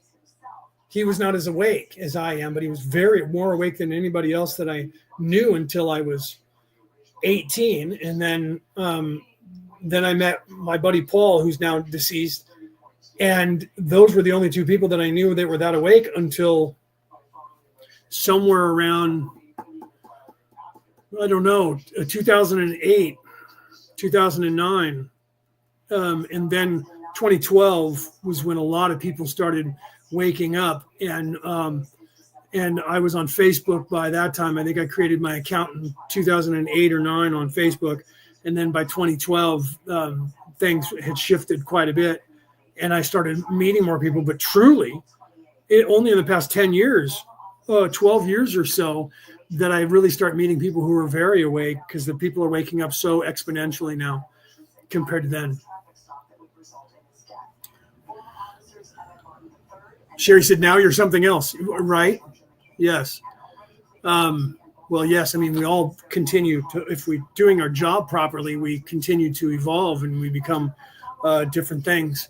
But yeah, I mean, I've since then I've become a Merlin, and then a Knight of Columbus. I was knighted by the Roman Catholic Church, and then a minister and a Reiki master teacher and a Jedi Knight and Jedi Master over the course of the years. But yeah, completely different, you know. And now I'm allowed to, because of the next phase we're moving into and on this earth, I'm allowed to actually let you guys know who I am and what I'm about, where I wasn't able to do that until not too long ago. Right. So I've been hiding the information from the world, just like I can translate all of the scrolls. You give me a scroll, I can tell you what it means. And that started almost 3 years ago, and I didn't tell anybody for almost 2 years because I was testing other people to find out who knew what I knew. And there are people out there. I'm not the only one. So I'm not going to ever try to claim that I have a knowledge that no one else has, because I don't. So there are other people that I've met where I'm like, I can read the scrolls, and everybody goes, oh yeah, me too. And I'm like, so what do they say? And nobody can tell me what they say. And so it's about 10% of the population that I've found that have any idea of the actual translation of things like the letters to the churches and the revelations of Jesus Christ. What the Emerald Tablets of Thoth means, what the Egyptian Book of the Dead is talking about, what the correlation, like I put in my book, right? I'm going to do a commercial for my book because I just mentioned it. So let me pop the commercial up for my book here. Where the hell is my thing here? I'm going to pop up a commercial. I'll do the short one, right? I'll do the short one. We'll pop this up. We'll do it for my book that just came out in June, right? Let's pay the bills, Leo.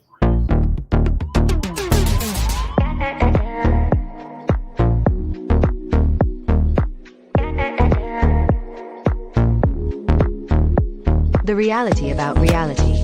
Returning to the old ways. On sale online worldwide now. By Leonard O'Neill. Okay, so For those of you who have the benefit of visuals, you can see the cover of the book. If not, The Reality About Reality, Returning to the Old Ways, where I'm giving you the beginning stages of that information. But we've been hidden. There's more than just me. Even in within the group, like Cassie and Peter, who are here, that we've been hidden from the world until the world is ready to know who we are. And the world is just now in the last, Peter will tell you 4 or 5 years, but I was resistant to trying to push forward 4 years ago, 5 years ago, 8 years ago, even though they were pushing me to do so. I didn't even want to write my book, and I just published it this year. They wanted me to write it and publish it about 4 years ago. And I was like, you guys are telling me hurry up there, but it's not time yet. I mean, I already have books written before that, which are not about spirituality, that, I didn't have the money to edit. So they're lousy. If you read them, they're edited way bad. I may go back and revisit them, but truly the information is not something that needs to be out now. It was something for 2016 when I published those, and they were very 3D.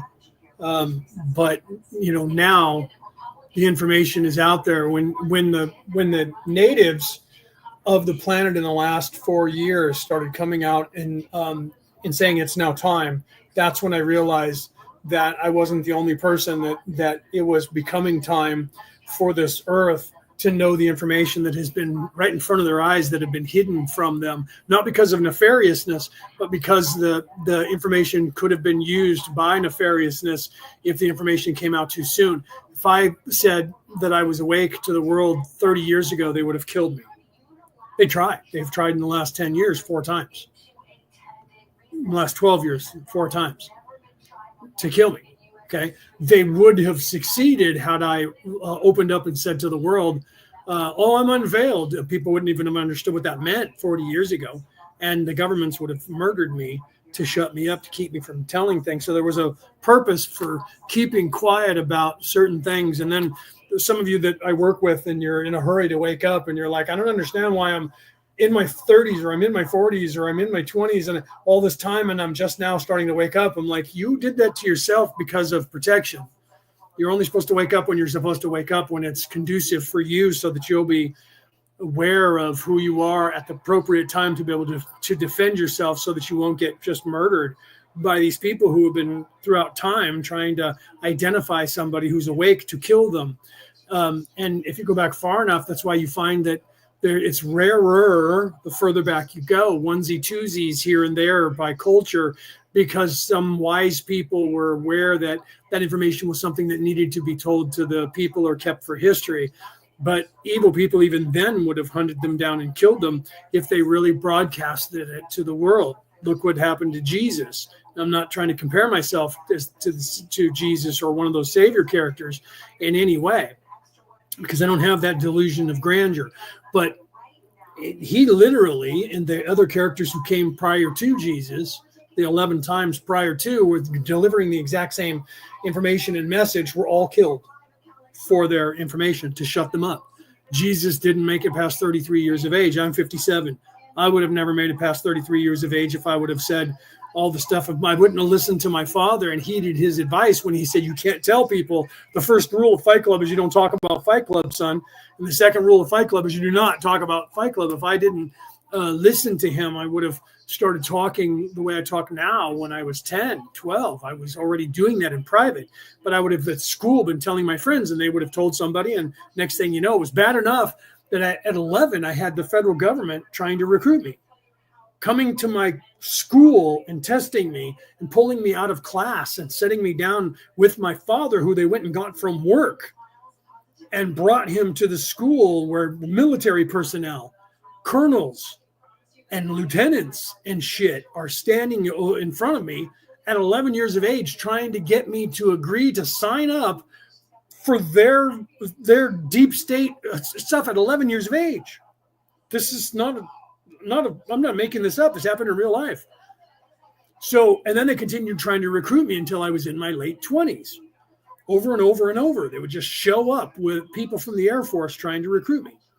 So I literally, while I was in college, eventually I got them to not try to recruit me anymore. But then they tried to stifle me, and then they tried to kill me, because of, well, I wouldn't work for them and give them the information that I had. And then they suspected that I knew a lot more than I did, and they didn't want me to tell anybody about it. So, yeah, that became a problem, right? Okay, so let's continue. However, it would be an infringement if wanderers penetrated the forgetting so far as to activate the more dense bodies and thus be able to live, shall we say, in a godlike manner. This would not be proper for those who have chosen to serve. The new fourth density entities which are becoming able to demonstrate various newer abilities are doing so as a result of the present experience, not as a result of memory. There are always a few exceptions, and we ask your forgiveness for constant barrages of overgeneralization. 65.20 Questioner: I don't know if this question is related to what I am trying to get at or not, but I'll ask it and see. You mentioned in speaking of the pyramids that the resonating chamber was used so that the adept could meet the self. Would you explain what you meant by that? Ra, I am Ra. One meets the self in the center or deeps of the being. The so-called resonating chamber may be likened unto the symbology of the burial and resurrection of the body, wherein the entity dies to self and through this confrontation of apparent loss and realization of essential gain, is transmuted into a new and risen being. 65 point. Right. So before we go any further with that, so literally talking about the what they would call the king's chamber, the throne room. When you went in there, the design of the pyramid was so that you would have that experience. You're going through the claustrum into your third eye. That's where the king's chamber is in the pyramid. Okay. You go and sit down in there, and it mimics you going in and opening your third eye. It's the death and the resurrection. That's why there's sarcophagus there. It's supposed to be you mimic in physicality. You go there, and the energy of that place resonating gives you the same euphoric effect, and then you contemplate the death and resurrection in that place. And that was what it was used for. We don't need that anymore because we can do this now. In the 1960s here in the United States, people were doing psychedelic drugs to achieve that very same scenario. People are still doing it with psilocybin, DMT, and ayahuasca, and high levels of THC and the like. But we don't have to do that anymore. We can achieve that same thing through meditation now as a species, that we don't need that. And when you go backwards in time, in all the religions, like depending on what they had, in the East, they had the purple lotus and the blue lotus, and that has the DMT and the psilocybin in it. And then if you go to Europe and the United States, especially in Europe with the Celts and the Vikings, they had mushrooms, which had the psilocybin in it. And these things would assist with the expansion of consciousness. So it depends on where you go on the planet. They had different plants that had the same effect. Here in the United States, with peyote and cannabis, had high enough concentrations of the THC in the stuff, and the mushrooms here as well. Then people were using those for rituals. Here in the United States with DMT and ayahuasca and the like, with peyote and doing concoctions of stuff that they show in movies and things, where that expands your consciousness. They called that, going into the spirit world and spirit walking. The natives here, the shamans here in the United States, or in the northern continent, in the continental U.S., or Canada, America, the Americas. Named after Americos, by the way. That's where you get that name from. And so, so if you go back far enough in time, that's what they had to use, and that's what priests in these different religions and people in the religions would use to expand their consciousness. Whereas today, we don't need any of that. We can still use those things, but we don't need it anymore. We have advanced enough as a species to where we don't need those chemicals to expand our consciousness, to wake up faster. We don't need that stuff, right? Yeah, LSD, right? Denny said I tried LSD a long time ago. If you do these things with people who screw with you, then they give you a bad trip, and you won't want to do them because you don't know what you're doing with it, and they're giving you a hard time by screwing with you. And then if you do it alone, and you don't have anybody to help you to understand what's happening to you, again, you'll have a bad trip. Because you won't know what's going on, and you'll get scared. because your focus determines your reality, especially in that state. So if you don't have somebody to help guide you, then you're not going to see it as a spiritual thing. You're going to see it as a bad dream. And that's why people do that a lot. Unfortunately, they'll screw with you. Evil people will screw with you so that you have a bad trip instead of a good one, because subconsciously they're working against you. They don't want you to expand your consciousness, right? Right, Daniel said, yeah, I smoked with Buddha. I'm almost 50. Again, thank you for your wisdom, right? You're welcome. But yeah, you know what I mean? So I'm 57, so you're only about 7 years younger than me. You know, we grew up in that time, and I know that Denise is around my age. I don't know how close, but we're similar in age. We grew up in that time where we did a lot of drugs, and some people who are Puritans will say the only reason that we talk like this is because we did drugs and that we're not actually in any way awake. We're actually crazy. Those people are living in the flesh. So anybody who's living in the flesh, if I had never done drugs in my entire life, I already was talking like this before I even knew what drugs were. So I did not become this because of drugs. I already was this way before I ever did any drugs. And my mom and my father, neither one of them did drugs. Okay, so it's not like I'm a drug baby of a parent who was on mushrooms and all kinds of crazy drugs. They didn't do any at all. Okay, so the truth is I was like this prior to, and in doing drugs didn't change my perspective very much, the way it usually changes everyone else's perspective, because if you're already unveiled, there's not much more that you become unveiled to. So doing the drugs, you're not getting anything out of it where most people would be getting stuff out of it. The only drug that I got anything out of, because I was an alcoholic too, was not even doing LSD or PCP. It was just high levels of THC. But that was only because that puts you into that state where the THC doesn't you don't normally have a bad trip with THC where you can with PCP, LSD, psilocybin, ayahuasca, DMT. You have to stay focused, where THC, you pretty much are not going to have a bad trip on that. And, the only thing that can happen is you have way too much THC, and then you're really, really super high. Like I was one of the people, I'm old enough to where 105 to 125, 135 parts per million of THC was what we smoked. These days they give you 50. Okay. And like, if people give me that and I'm like, this is useless. This is like, I'm almost high. Right. But that's what people smoke. And they're like, oh dude, I'm so high. And I'm like, you're smoking 50 parts per million THC, 50 milligrams. And they're like, yeah. And I'm like, when I was like 12, we were at 105. That was, you guys call that indica, in the couch, because you're so high you can't do anything. Those of us who grew up with that stuff, that's how we were getting high. So we were functional with that much THC, where you guys are just like brain dead with that much THC, right? I remember doing that with some of my friends and I was sitting there and this was when I was like 35 and I hadn't smoked any pot for years. We went to a buddy of mine's house. We all knew each other when we were like 18.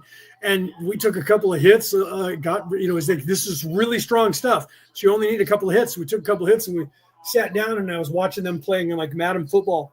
They were playing Madden football, and I'm sitting there and I'm watching the TV screen. I'm waiting for them to start to play, and they're not starting to play. And I'm like, and I look over, and these guys who were like me were professionals.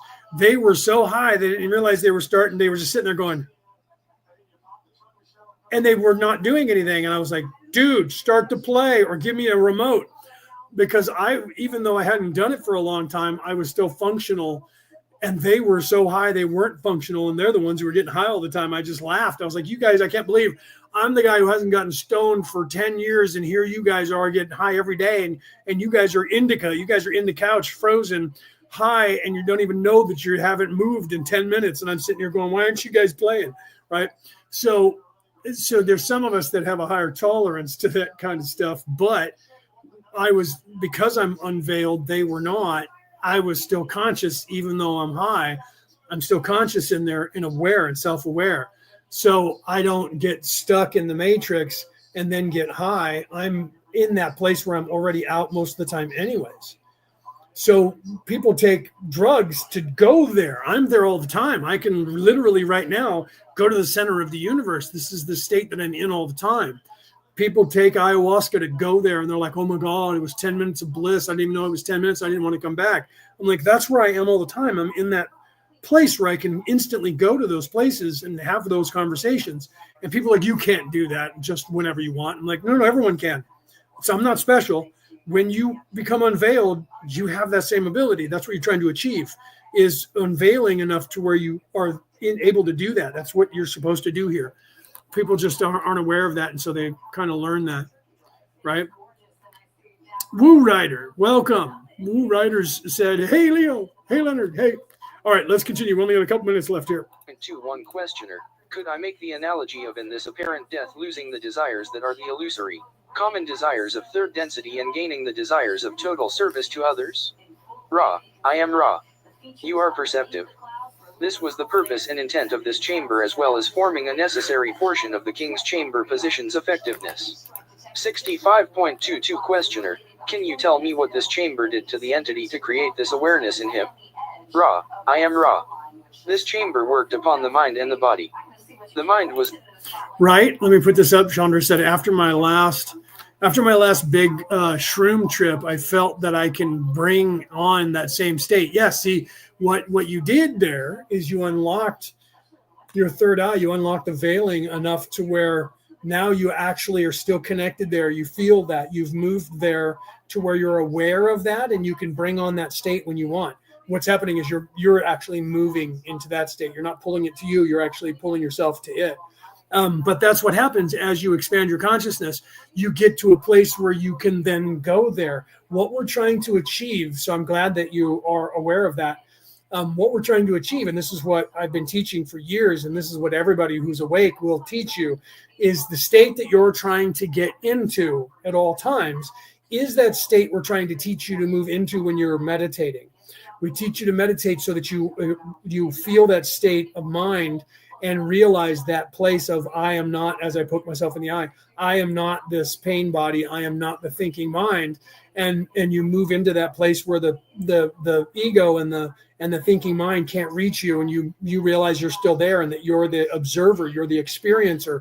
And then once you pull past that to your higher self, and you're able to move back and forth to the Akashic records or to the halls of Mente, or whatever you know them as, and go to these places, literally to the center of the universe, or to the place where the creator is.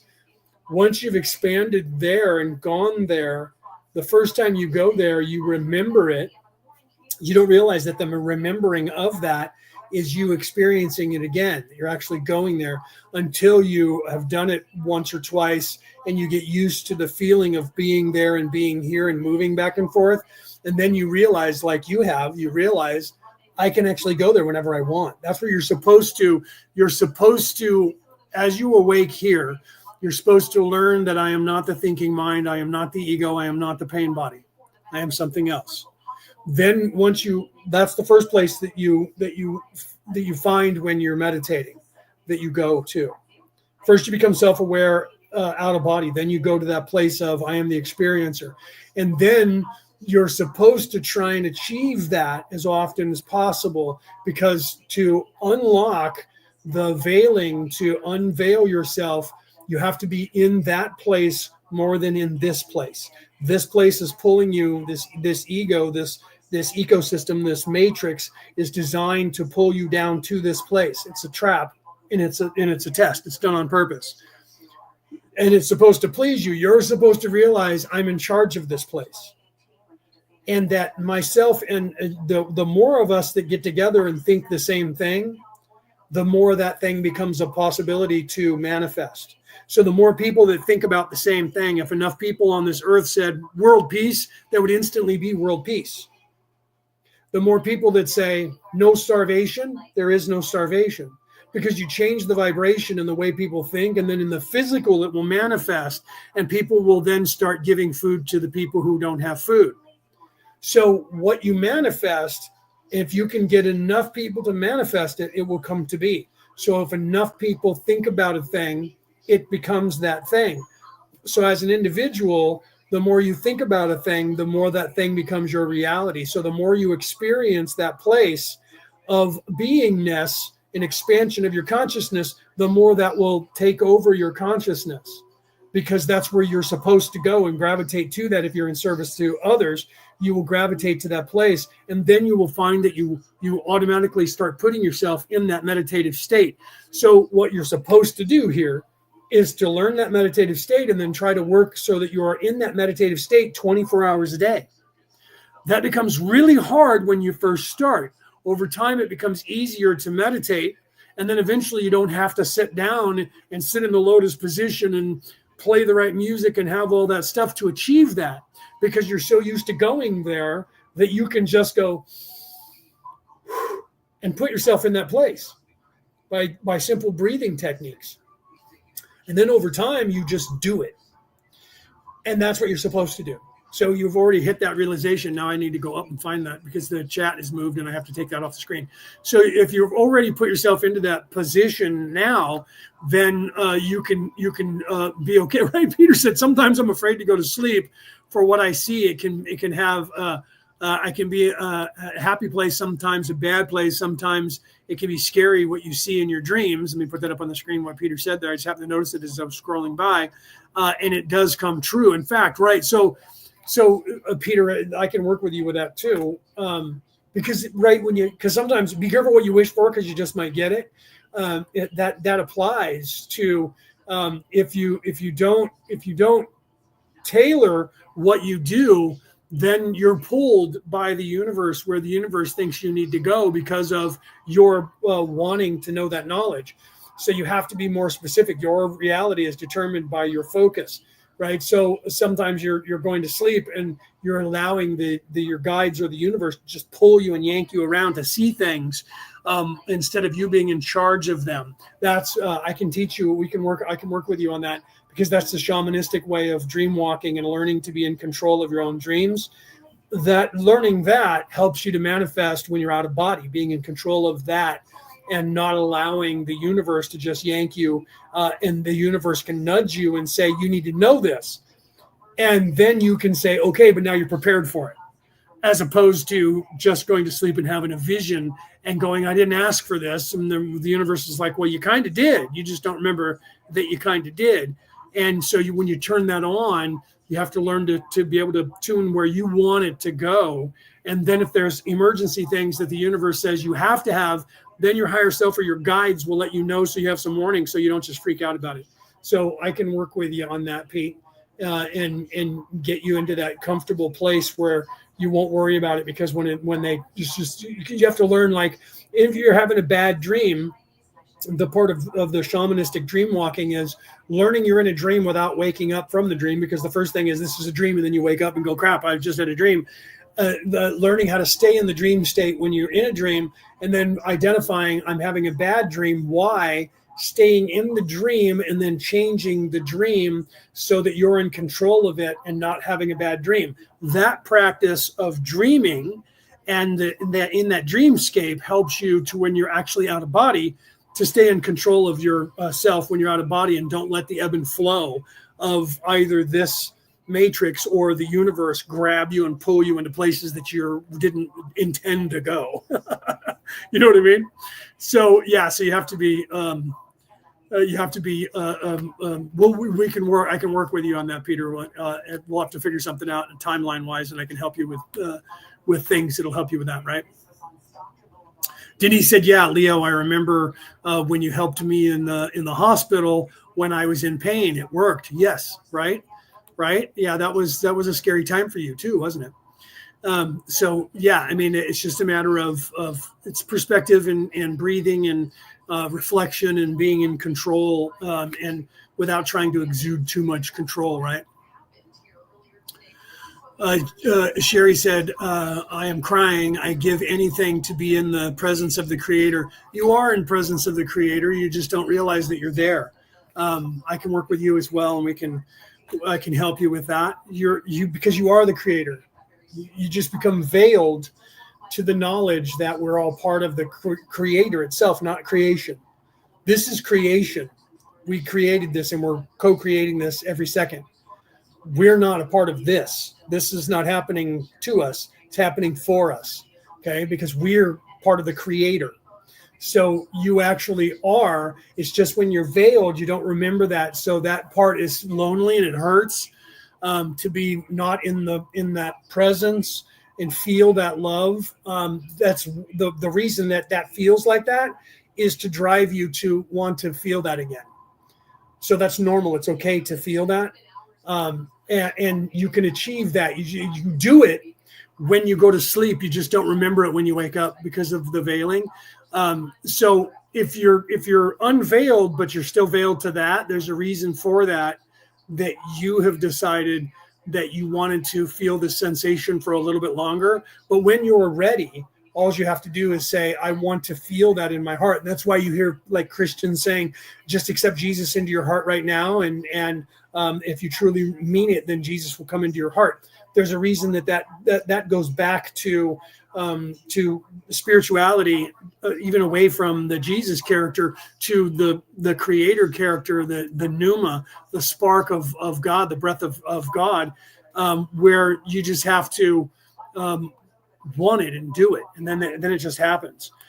So it's part of the unveiling process that you do, but you are already doing it. You just don't know that you're doing it until you feel it. And once you feel it, then you go, oh, that's what that feels like. And then you realize, oh, I recognize that. That was every time I was afraid, every time that I needed help and I felt better, it was because of that. So you don't realize you're being affected at all times by that. You just don't notice it. You just don't, you're not aware of exactly what that feeling is until you are. Weirdly, right? Who's that? Glenn. Welcome, Glenn, right? I'm just trying to see, because what is this about, right? What this is about. I am a spiritual teacher. Glenn, I'm going over using the law of one that is written about the Carla Rutger and her husband Dawn, who were channeling in 1981, trying to find out if there was somebody out in the universe besides us, and they got a hold of a hive mind complex called Ra. And so I'm using that. There are 6 books, and we're on session 56 or something right now currently. But I'm also just teaching spirituality, and I'm using the law of one as a guide, only because it brings up topics for me to talk about, and then that brings up questions from you guys that I can continue. So while I'm live on like this Friday, I do that, and then on a Wednesday I do a Zoom call that is not live and not being recorded for questions that you guys might have about spirituality that I can help you with. That it won't be recorded by anyone in case you are afraid to ask a certain question on a live show about spirituality, because people think people like me are crazy unless you're a spiritual person, and then you're a little bit more apt to open up and talk about that. So you're actually catching us, at the. In fact, I'm going to press play here in a second, and we can hear the last part of this session because there's only 1 minute and 3 seconds left on here. But I also take questions and answer questions that you guys are talking about in the chat. If you are listening on the MP4 version on either YouTube, Facebook, or on Instagram, if you're listening on the MP3 broadcast around the planet, that chat doesn't come into here, so you can't ask me any questions live. But that's what this is about. I'm teaching spirituality. I am a minister of 4 different religions. I am a theologian. I have studied of my entire life all of the religions, and I continue to study them every day. Believe me. My brother is actually in a theological college. My younger brother is in a theological college right now, doing the same thing to get his license and ministry and things like that as well. He just started doing that last year. Raised by the same father that I had, that was very spiritual. So what this is about is that. So if you have questions, ask them. I'm going to press play. I have to go into the other room because my mother is in there watching television. It's getting dark. I need to close the curtains and turn on the lamp. So I'm going to let Raw play right here. And if you do have any questions, please ask, and I'll come back and check the chat. But I'm going to play this for you guys and run off and go and turn the light on in the living room, the other light, and close the curtains, and I'll be right back. So you guys can hear from the law of one, Raw at the end of session 65. I think it's the last couple of questions or the last question. Affected by sensory deprivation and the archetypical reactions to being buried alive with no possibility of extricating the self. The body was affected both by the mind configuration and by the electrical and piezoelectrical properties of the materials which were used in the construction of the resonating chamber. This will be the last full query of this working. May we ask if there are any brief queries at this time? 65.23 Questioner, is there anything that we can do to make the instrument more comfortable or improve the contact? Ra, I am Ra. We feel that the instrument is well supported and that all is well. We caution each regarding this instrument's distortions towards pain, for it dislikes sharing these expressions, but as support group this instrument subconsciously accepts each entity's aid. All is in alignment. You are conscientious. We thank you for this. I am Ra. I leave you, my friends, rejoicing in the love and the light of the one infinite creator. Go forth, therefore, glorying in the power and in the peace of the one infinite creator. Adonai. Okay, Sherry said Glenn's a close friend of mine. Okay. So Joanne said, I now realize that I can take care of myself. I can take myself anywhere that I have been in my meditation. Yes.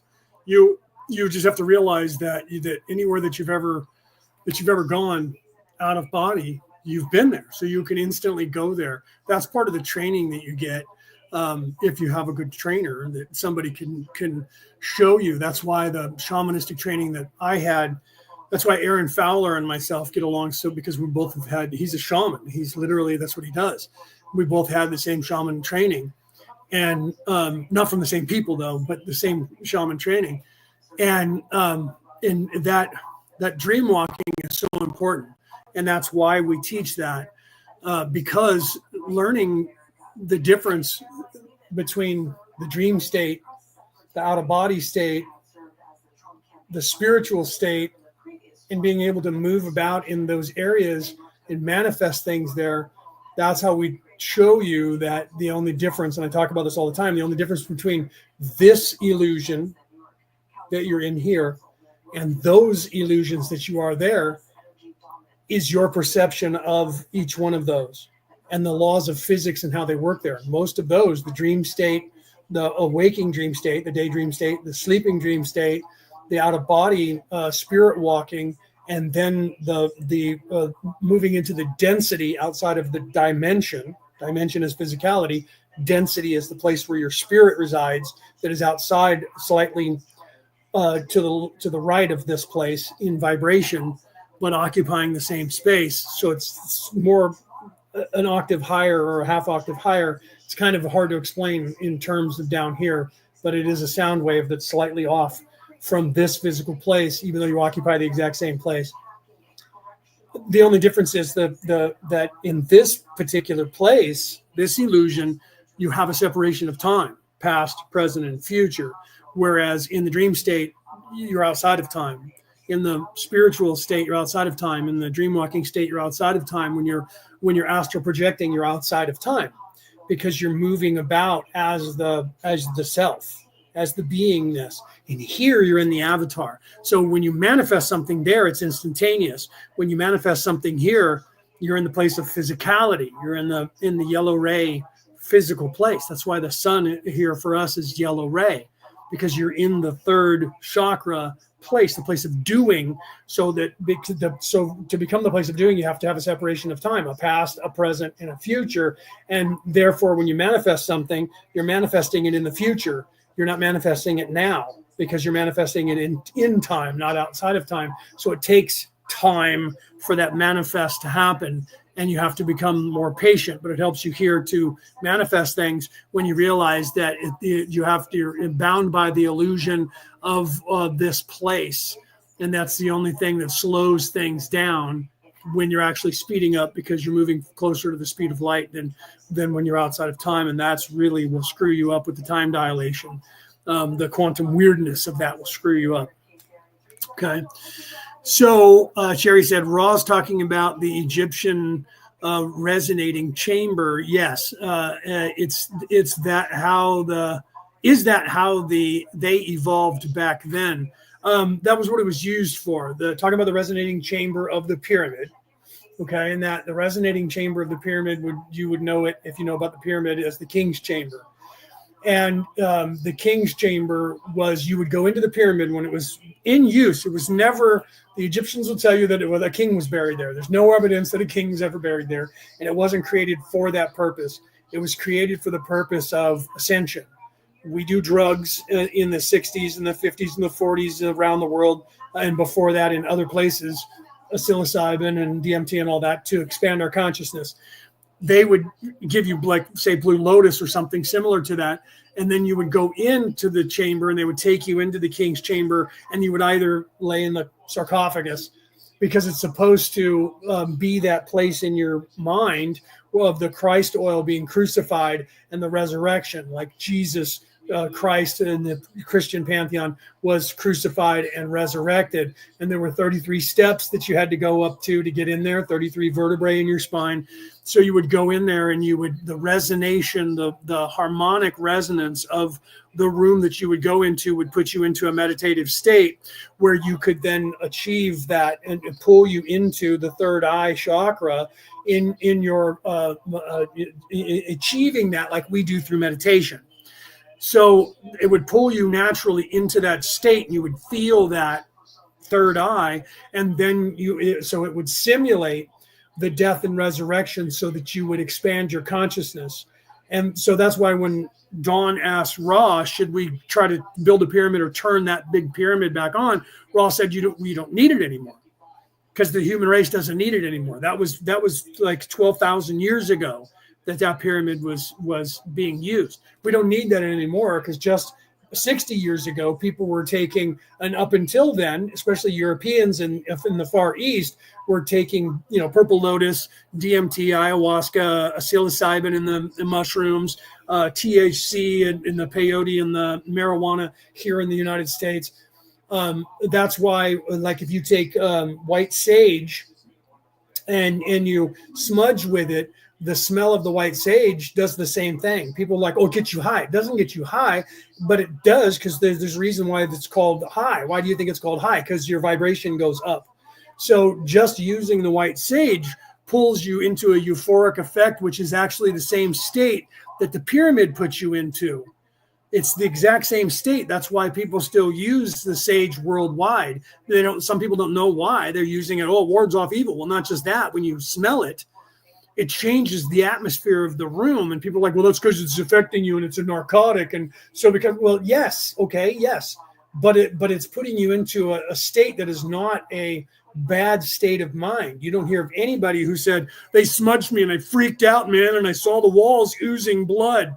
That doesn't happen from that, because it doesn't have those side effects, but it literally lifts you into that state of beingness as the observer, away from the thinking mind and the ego's reach. So it literally assists with meditation, and the Native Americans were capable of doing that, and they did that all the time. So if you don't want to do these other drugs, you don't have to. You can use white sage and smudge yourself, and it'll still pull you into it. You just won't have that euphoric effect that you get from the THC and the CBD in the marijuana or the psilocybin or one of those others. You don't have to worry about having a bad trip on sage, and it's so much more mild.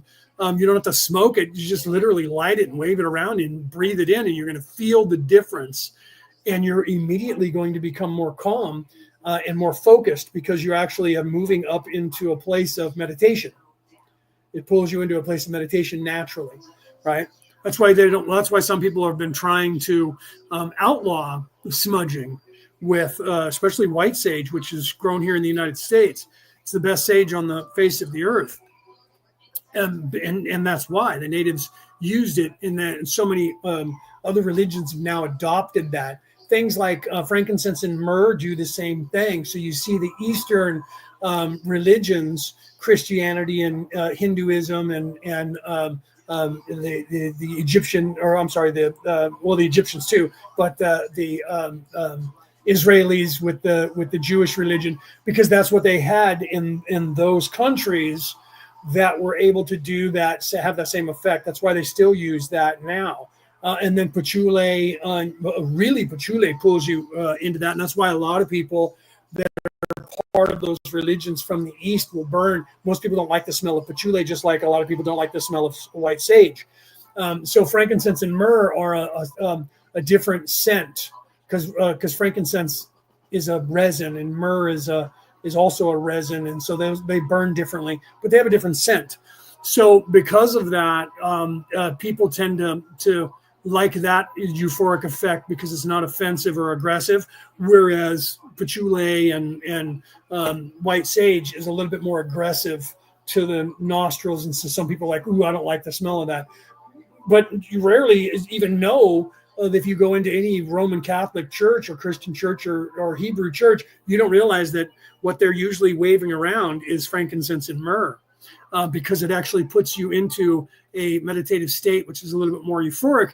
And because of that, you don't realize that the church is using that to then put you into a state where you're receptive to spirituality, and then you will go, oh, I love going to that church. And so they're kind of using it against you without telling you that they're doing that and putting you into that state. But they're doing it to get you to keep coming back. Right. Yeah. Right.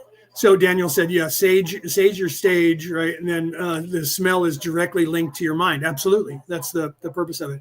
So Peter said, consciousness of an outer body experience, there are 5 trillion, and then he's going into some math with the 9369 and the triangles, and let's see, and that is that embodiment of the outer body, except the what is that? I think you're trying to say the endocrine, maybe increment outer body experience varies from a person to, and then he's speaking Irish, and so it's just not picking up all of his words accurately. So I'll try to translate. But yes, so when you do that, it does also, some of it does, it pulls, you are feeling more of an out of body experience because you're moving out of body, is what he's saying, because you're moving out of body into that place where you're realizing that you're the experiencer, and you're not residing in this avatar, and you're above the reach of the ego and the thinking mind, and that's actually in the density which is outside of this dimension. That's the place of no time. That's the place of where your spirit actually resides, where your soul actually resides at all time. You just think, because this place is designed to pull you into this place and make you think this is real. This is why I always say this isn't happening. It just thinks it's happening, right? And I didn't create that. That was the first time I heard that was Jeff Bridges playing Flynn in the movie Tron from 1981 or 82 or whenever that movie came out. And he was zapped by a laser into the computer world. When he first became conscious in the computer world, he looked around and went, oh man, this isn't happening. It just thinks it is. Oh man, this isn't happening. It just thinks it's happening. And so when I was a kid and I saw that, I heard that, I was like, that's brilliant.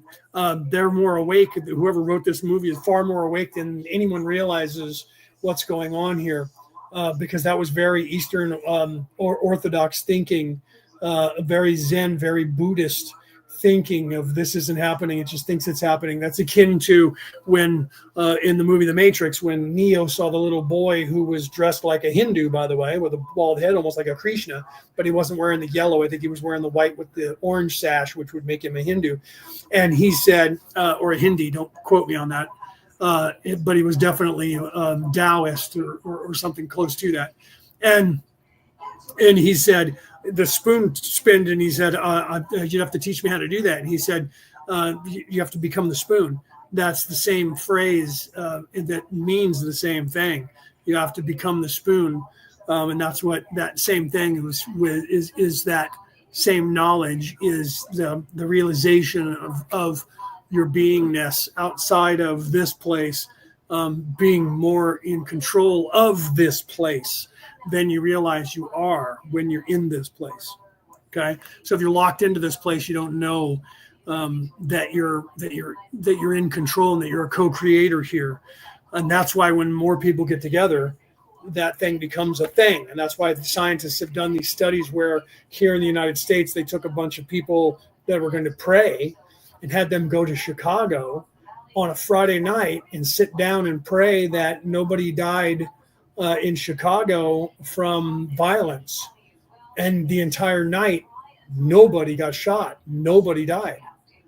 And every time they did that with a group of people, it changed the face of all the people who had no idea what was happening to them, who had free will, but all of a sudden everybody was less violent.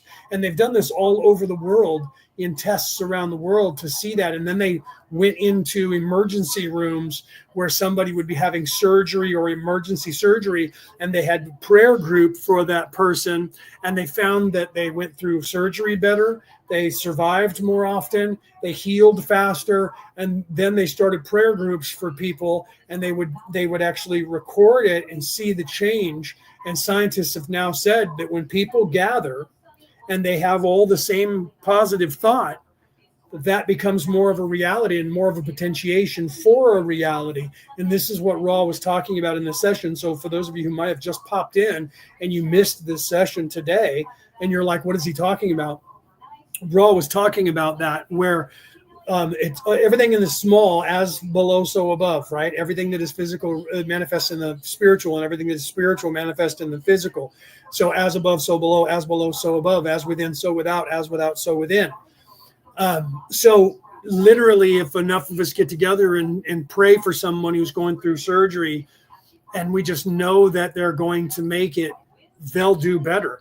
If people don't believe in religion, but they're still a spiritual being, and they get together and say, I'll say a prayer, or if they say, no, I don't pray, but I'll meditate, it's the same thing that you're doing. So if you're sitting there with positive meditation, you're still doing the same thing, even if you don't call it a prayer. Well, I'm not calling to a God because I don't think there's a God. It doesn't matter if you're a positive and you're all thinking the same thing about somebody to heal them or for them to live.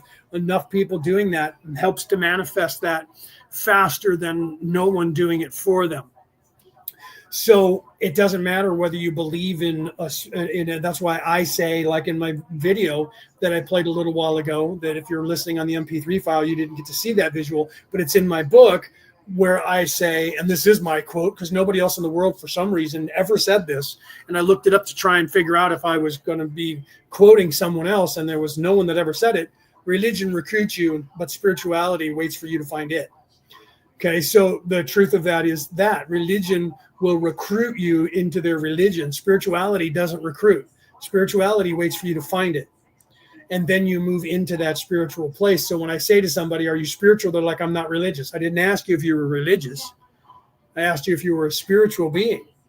There's a difference. Religion recruits you. Spirituality waits for you to find it. So people who don't believe in any kind of religion or any kind of God or any that concept can still be spiritual. Just because you're spiritual doesn't mean you have to believe that there is a God or a creator. To be spiritual, you don't have to. But to be religious, you have to. Because that's what the religion is about. Unless it's the religion of evil, then it's politics, business, likes, clicks, power, money, fame. Okay, everything that is Hollywood, everything that is business, everything that is politics. That is the religion of evil. That is this place living in the flesh. That is the eating of the tree of life that they talk about in all the religions. Okay.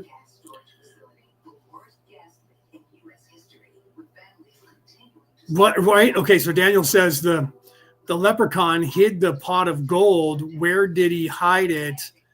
Right? Where did he hide it? He hid it in your mind. Yes, because the land of milk and honey is in your mind. The pot of gold is in your mind. So people will look for things in the physical. I love that Daniel, I love that you are aware of that. Things that manifest or that everyone expects to manifest in the physical is actually a spiritual thing. The land of milk and honey is not a place in some far off land that you can go find. The land of milk and honey, that's the Christ oil, the Christos that happens that I'm going to be doing next Friday, a week from this week. It starts next week for me. Some people, I think Cassie said she was just going through it the other day. So she's at the end of her cycle to where, and that's determined by what your sun sign is. So whatever month you were born in, you have a zodiac sign.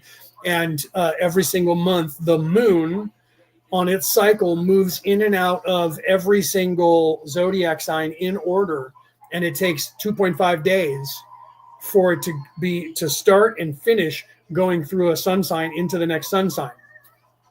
That is the 2.5 days that Jesus died, was crucified, died, and was resurrected.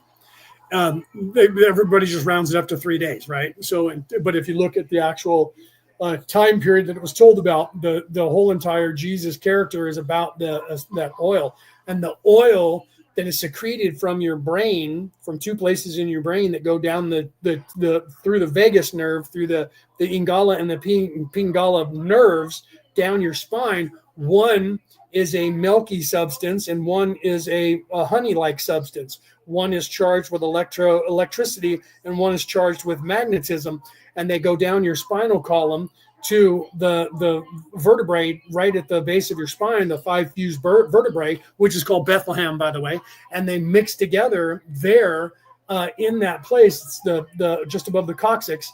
They get together in that place, and those two fuse, the two oils mix together, and then they come back up your 33 vertebrae, 33 years in Jesus's life, the 33 runs of the ladder of Jacob's ladder. And as it comes back up through your spine, it is riding on the Kundalini energy and the Kunda buffer energy. Everyone always says Kundalini, but it's actually two energies. And this is where you get the Celtic knotwork and the Viking knotwork of the two lines. That's the two energies, the Kundalini and the Kunda buffer energy, masculine and feminine.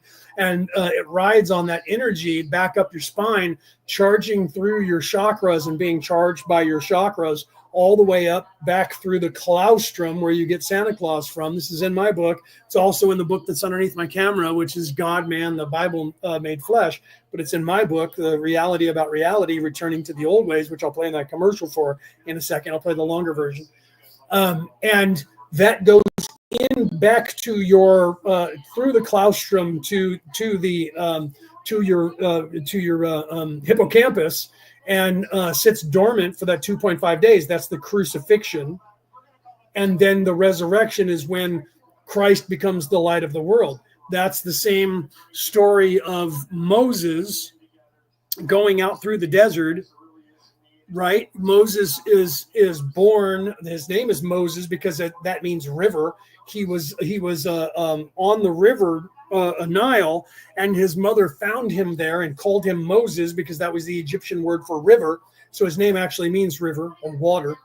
And then when he is exiled and he goes out into the wilderness, that is his descension and his rebirth. He descends into darkness and goes out across the desert and then finds those people and then finds the light on the mountain and is taught and charged by God to then go back and illuminate the landscape, illuminate the people and free the slaves. It's the exact same story of the story of Jesus. And the 7 plagues, which there were only 7 originally, plagues of Egypt that God put on Ramses II, which they added 3 after that to fit their the Eastern religions that had the 10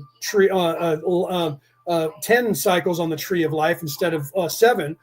That with all those plagues are how to charge those chakras and what happens if you listen to God and do that, and what if you don't, then there's the penalty for it, and then you illuminate. And that was the pillar of fire that blocked Ramses' way as they parted the Reed Sea. They parted the seas and were able to then go through the Reed Sea to safety. That is going back through the claustrum and the illumination and trusting of God. And then the fall, when Moses went to get God's laws and the people started debauching themselves and Moses got mad and God cursed them because they got coal because Santa Claus was going through the claustrum, and now they were not being good and they got coal. That's an actual physical substance that happens if you squander and eat the tree of life, those 2 oils, when they merge in your brain. And if not, they explode into illuminating all of your brain cells. It's the same story of Thor being cast down by his father down to earth and becoming mortal and having to prove himself. That's his death and resurrection. He has to prove his worth and sacrifice himself for the human race, and then he can come back, and he comes back with an army that goes across Bifrost, the Rainbow Bridge, which the Rainbow Bridge happens to be all of the chakras, as he then ascends back up the tree of life, where there's a kundalini snake that is the serpent that is around the tree. He uses Bifrost, the rainbow bridge, because he balances his chakras, and he goes back and he cracks the sky with lightning. That's Mjolnir. Mjolnir is his warhammer.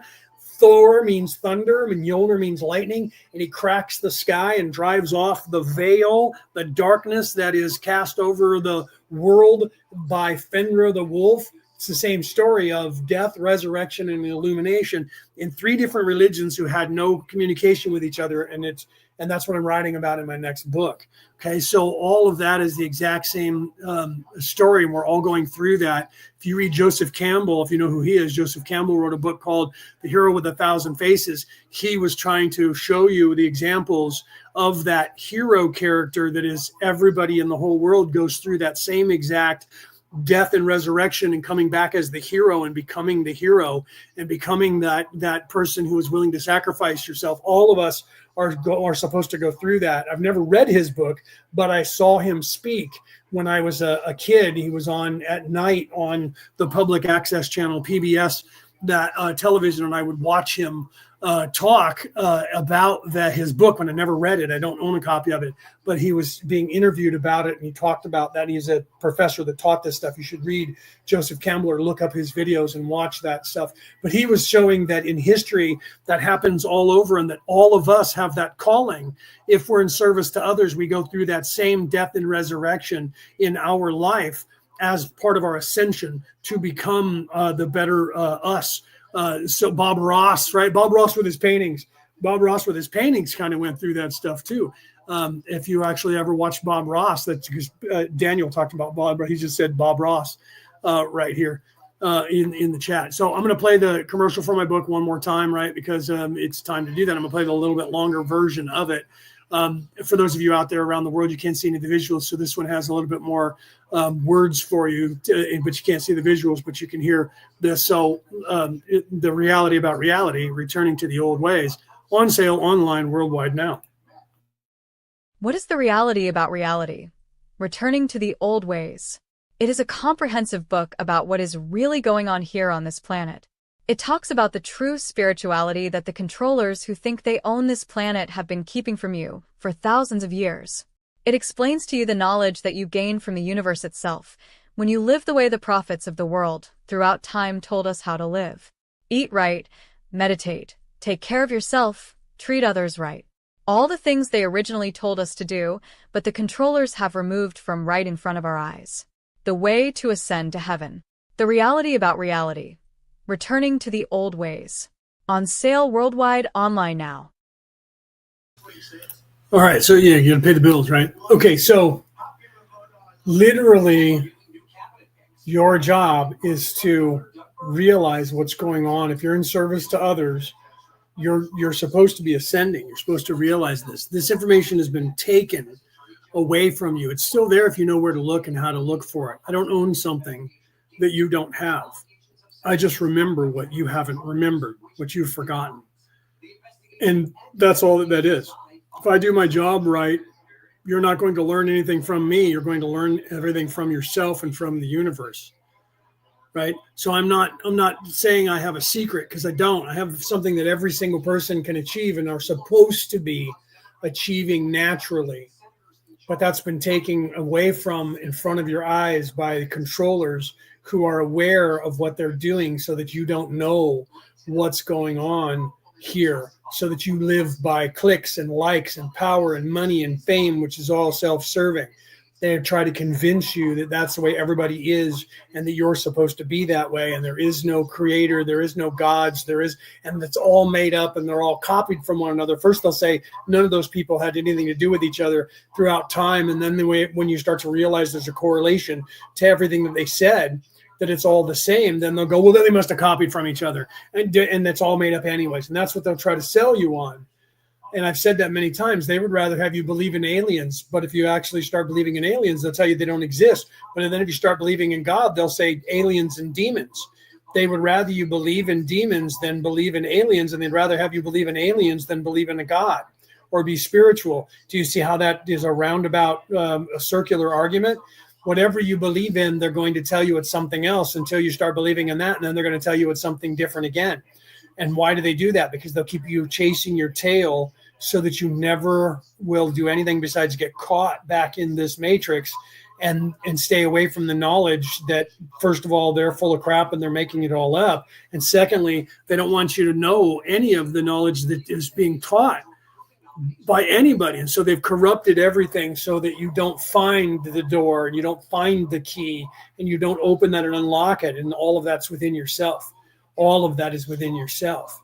And the only way that you can find that is you have to stop looking out here for the knowledge, because it's not, the land of milk and honey is not here somewhere for you to find. The fountain of youth is not out here for you to go and drink water. The crock of gold is not out here for you to find at the end of the rainbow. The end of the rainbow is your chakras. The rainbow is the chakras. And so you're supposed to not go to the end of the rainbow. The end of the rainbow is you balancing your chakras and finding that within yourself. The pot of gold is in your hippocampus. It's your third eye. Unlocking your third eye is the pot of gold. Expanding your consciousness is that pot of gold. So Daniel, again, thank you for realizing that and saying that about the leprechauns didn't hide that pot of gold at the end of the rainbow. It's at the end of your rainbow, which is your crown chakra. That's the end of your rainbow. That's where the pot of gold is. That's where immortality is. That's where the land of milk and honey is. That's where the all of those things that they're looking for, that's transmuting lead into gold, the pot of gold. Where is that? That's in your head. The Ark of the Covenant is in your skull, right? I've made reels to show you that. Short, reel, whatever you want to call them, whatever platform you're on. Look me up. If like you're Daniel, you're on YouTube, go to my YouTube channel. You're already there.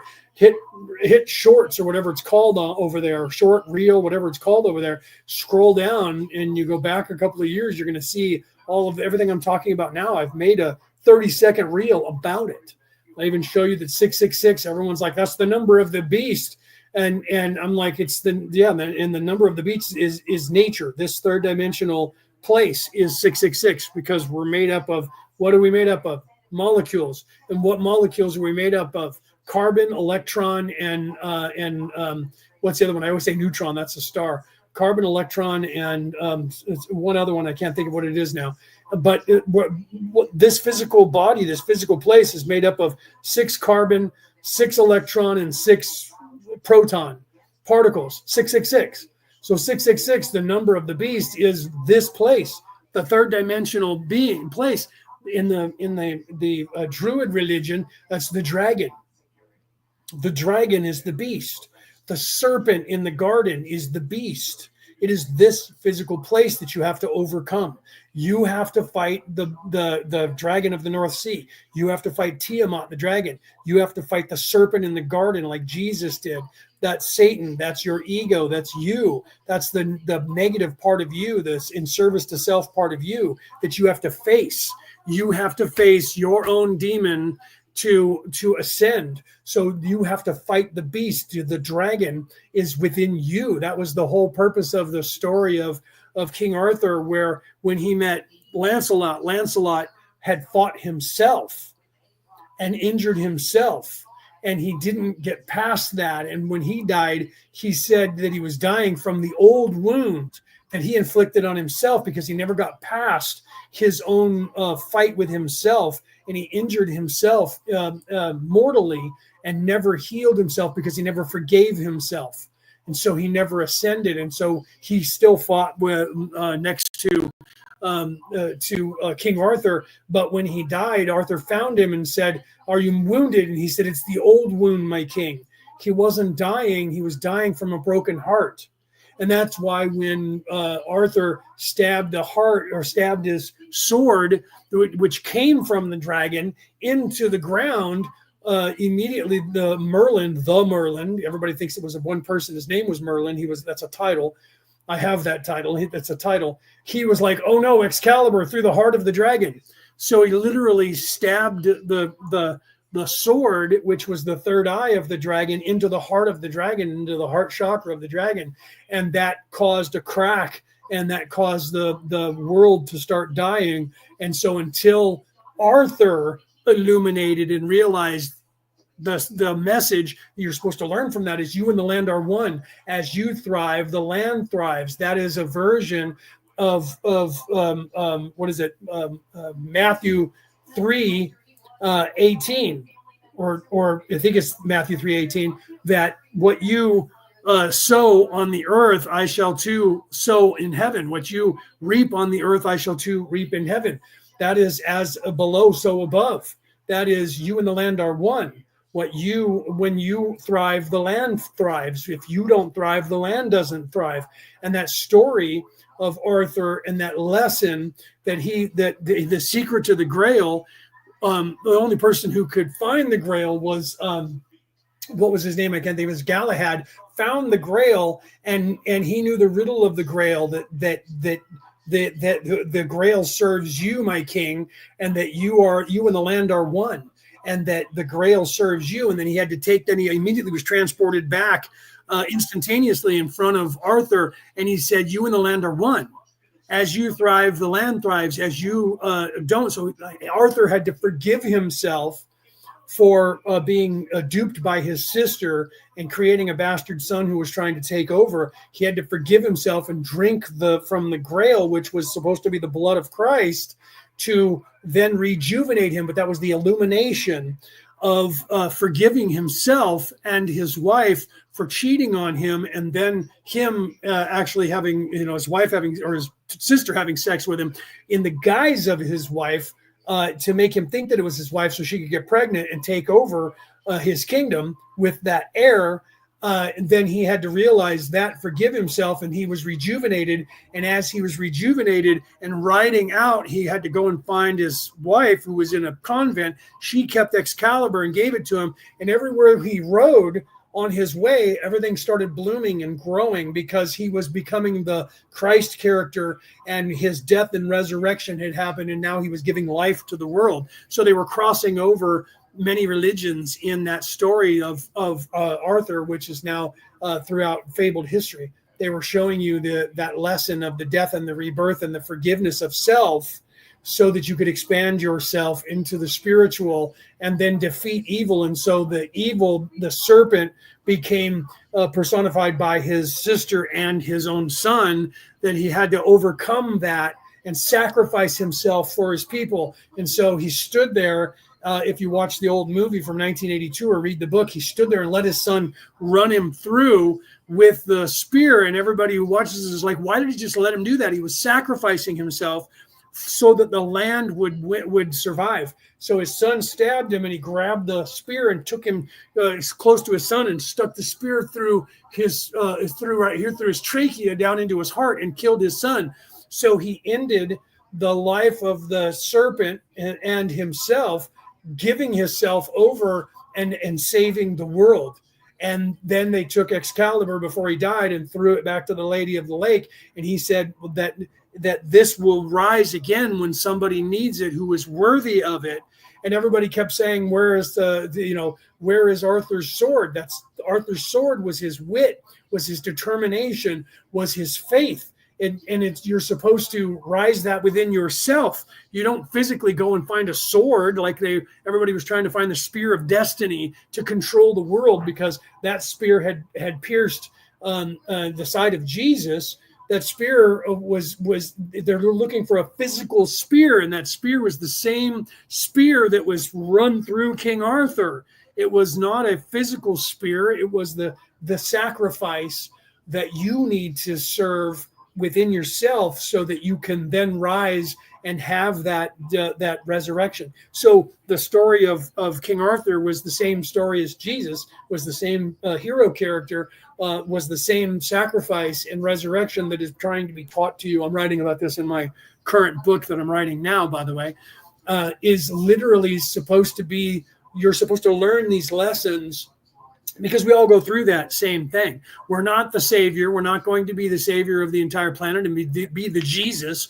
But what Jesus went through, we all have to go through. The way to heaven is through me. What Arthur went through is what we have to go through. What Thor went through is what we have to go through. Every character throughout all of time has gone through that death and resurrection. And you don't have to physically go through a death and sacrifice yourself on a cross, but you have to go through that dark night of the soul that Carl Jung talks about, and do that shadow work within yourself and heal yourself so that you can rise up and become upright and become more one with nature and the universe on a positive level, not opposed to nature. And so that's the you and the land are one. And as you prosper, so does the land. So your focus determines your reality.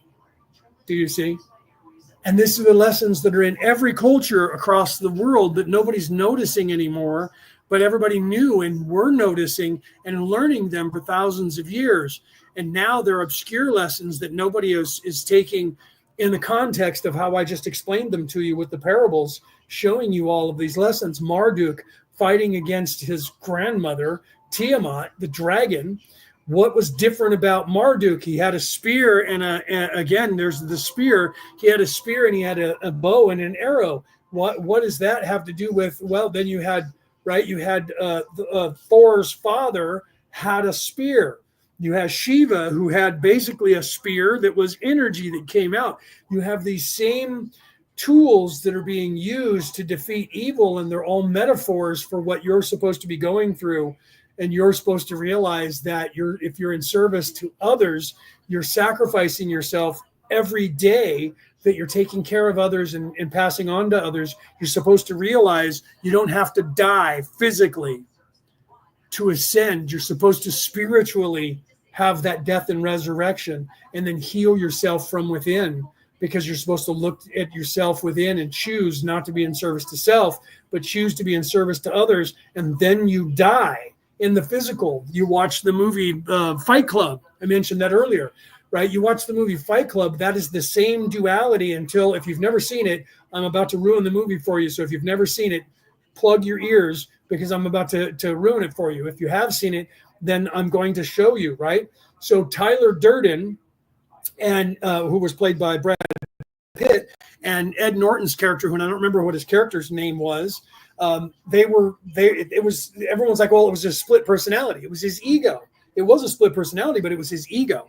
Okay. So everything that Ed Norton's character wished he could be was living in the flesh and being a good looking guy and womanizing, and women love him, and he could run around and do anything that he had, fearless, can do everything. That was everything that he was afraid to be. So that split that happened in him was his ego took on that characteristic. He became that person, and he had a split personality where he didn't realize that he was the same person. And then eventually the Tyler Durden character explained it to him. Sometimes you pretended to be you watching me, and other times you just became me, so you don't have memory of you watching me. So those are the times when he thought he was with Tyler Durden, and then when he was Tyler Durden and he wasn't with himself, when he thought he was asleep.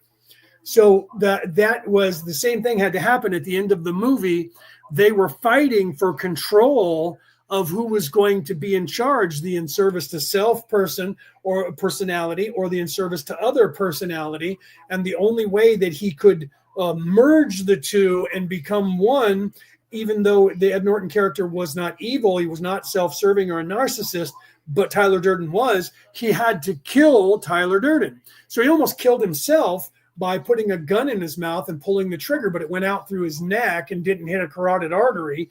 But in that act of defiance, he killed the Tyler Durden character in him and survived. That was the death and resurrection as himself. And everybody still saw him as Tyler Durden because that's who they all saw him as the entire time. They didn't see Brad Pitt. They saw Edward Norton.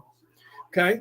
And so when Carla shows back up, she's like, oh my God, you're hurt. He's like, I'm fine. And he's like, checking his neck to make sure he's not bleeding out. He's like, I'm fine. And he was all beat up and his face was swollen and he had gun residue and burn marks on his face and he shot out his neck. And he was like, you caught me at a weird time in my life, but I love you, or I like you, and I don't want you to go away. So he had to go through that fight within himself to find himself and have that dark night of the soul. That's what that entire movie's about. It's not about a psychological thing, but it's a great psychological movie. I'm sure they still teach it in psychological classes because they should. Okay, but it's on a spiritual level, on a higher level than just the psychology of it. It's the death and resurrection that he had to go through to defeat his own ego. He had to fight the serpent. He had to fight the dragon of the North Sea. Okay, so he had to fight his serpent, his own ego, and defeat that part of him that wanted to be in service to self and become in service to others, even though what he was doing was the wrong thing to do. He got away with it, but he was trying to help the world to wake up by hitting the reset button on all of the banking information and crashing basically the stock market and resetting everything so that everybody was equal again. So in some darker sense, he was hitting the reset button for everybody in the world so that they would have a chance to be able to start over and not become in service to self. And that was what that whole movie was about, was that same hero's call of making a difference in deciding whether you're in service to self or in service to others. And I can point those out every day. Yeah, Tyler Durden was played by Brad Pitt. Yeah, and I can't remember what Ed Norton's character's name was. Edward Norton was the other character, and I can't remember what his name of his character was supposed to be. I don't know if they ever told you. So because of that, I would have to look on the credits to see. I don't think anyone ever said his name except for the cops who were asking him, are you so and so because you live at this? And that was in the very beginning of the movie, and nobody ever said his name after that. You only heard Tyler Durden, and that was part of showing you that he's actually Tyler Durden, that when you look back on it, you were like, wait a minute, Ed Norton's character was what was his name? No one knows, because you heard Tyler Durden spoke over all the time, but not in Edward Norton's character's name. Okay. Even Carla never said his name, and they were together until, they were all sitting there, and she didn't know that he had two different personalities. She knew him as Tyler Durden. So eventually, when he started realizing, he said, "Say my name, Carla. Say my name." And she said, "Tyler Durden." And that's when he was like, "Oh my God, I'm Tyler Durden." And that's when he started realizing. But that was at the end of the movie. So I don't know what Brad Pitt or not Brad Pitt, but I don't know what Edward Norton's character name was. And I have a good memory. I'll have to go and look on the credits. I'm going to look it up right now while we're sitting here. Then I'm going to have to go because it is getting later. So let me look up the cast of and see what Ed Norton's character's name was. I don't remember what his name was. Right? Does anybody remember that? If you guys remember it, and tell me. Otherwise, I'm going to look it up right now. Okay. Yeah, let me look it up.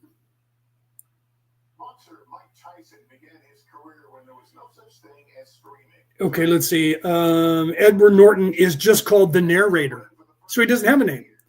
So his character's name is the narrator. Do you see? So he doesn't actually have a character name. And that's why I don't remember his character name, because he doesn't have one. Because he's Tyler Durden the entire time. But you don't realize that because no one ever says his name out loud in the movie. I just looked it up. It literally says Ed Norton plays the narrator. That's his character name, the narrator. So he doesn't actually have a name. Brad Pitt says Tyler Durden. Right? Isn't that crazy? Okay. So, right, Daniel said, thank you for the safe space in your time. That's what I do. Just so you know, Daniel, on Wednesdays, I also do a Zoom call, which is offline, not live on air. And I'm going to start taking that more live on air as well. But right now, for anybody who doesn't want to ask questions in the chat, but does want to ask questions, I'm doing a Wednesday. And to get into that, you'll have to go on Messenger and either message me or get one of the people from this chat to get you into. I have a chat on Messenger that is the Law of One class chat, and I post the link to the Zoom call in there. So if you have access to Messenger, you can do that. If not, get a hold of me from YouTube, and I can, if I remember, I'll give you the link. But the best thing you can do is message me on Messenger, or get somebody from here that's here now, like Peter, I think, can do it, or get them to get you an invite to the Law of One class chat on Messenger, and I can approve you so that next Wednesday, when I do the Zoom call, I put the link in there and you can hit on that and come into the Zoom call, and that's offline, not being recorded by me, and it's private, so that you can physically ask me questions, or even if you don't want to turn your camera on, you can do that or not.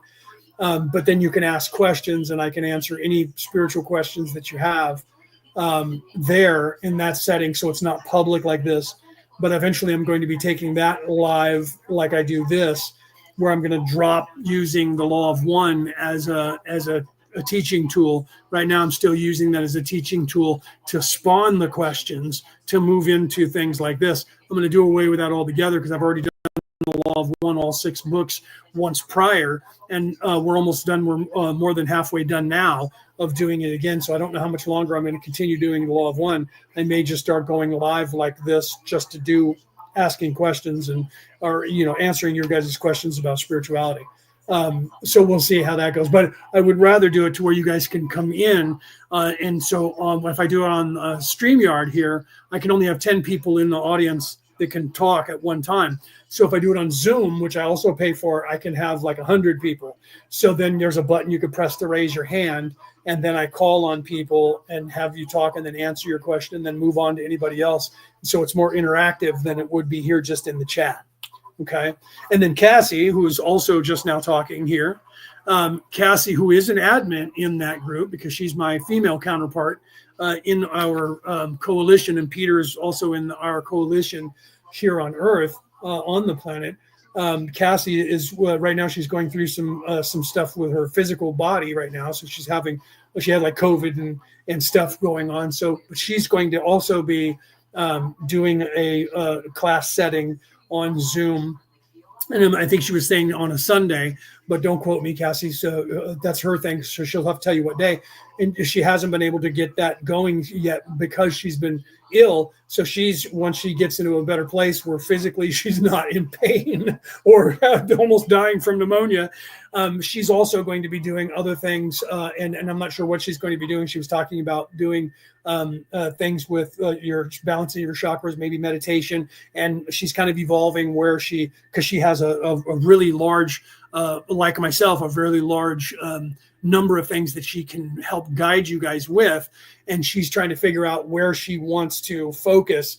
And because we're all going to be moving around as we start bringing in other people, we're going to expand that so that you guys have different aspects that you can, and different people that you can work with. So Cassie said, I think she said, right? She said, I'm his better half. We're not actually married, so she's not my better half in that respect. We're not actually married, but she's the feminine. I'm more of a masculine. You'll find that my energy is far more masculine, and she is more feminine energy, being born in a physical male body and her being born in a physical female body. Not that it would be a bad thing if Cassie and I were married, but we're not. She said I'm his better half. That some people here in America would be like, oh, so you guys are a thing. No, we live in different states. We're not. Right? So it wouldn't be a bad thing if we were, but we're not. Okay, so, but she's also going to be teaching and guiding people, but she can get you into the chat so that on Wednesday, when I do that, I can put the link in there and I hit at everybody. So it gives you a ping, and then you can come in if you want to talk more and ask questions instead of just coming on to the law of one. Or if you don't want to do that, you can always just come back next Friday for the law of one. And for those of you out there who are listening around the world, if you're listening on one of the MP4 broadcasts right now, if you want to listen on the MP3 broadcast, you can find my Orion Rising everywhere where you listen to a podcast on the face of the earth, and listen to in over 70 countries. So I know it's out there on everything from Apple Podcasts to Google Podcasts to wherever. And if you can't find it on your app that you currently have, you can go to www.orionrising.podbean, podbean.com. That will take you to my where I pay Podbean to broadcast my podcast to the world.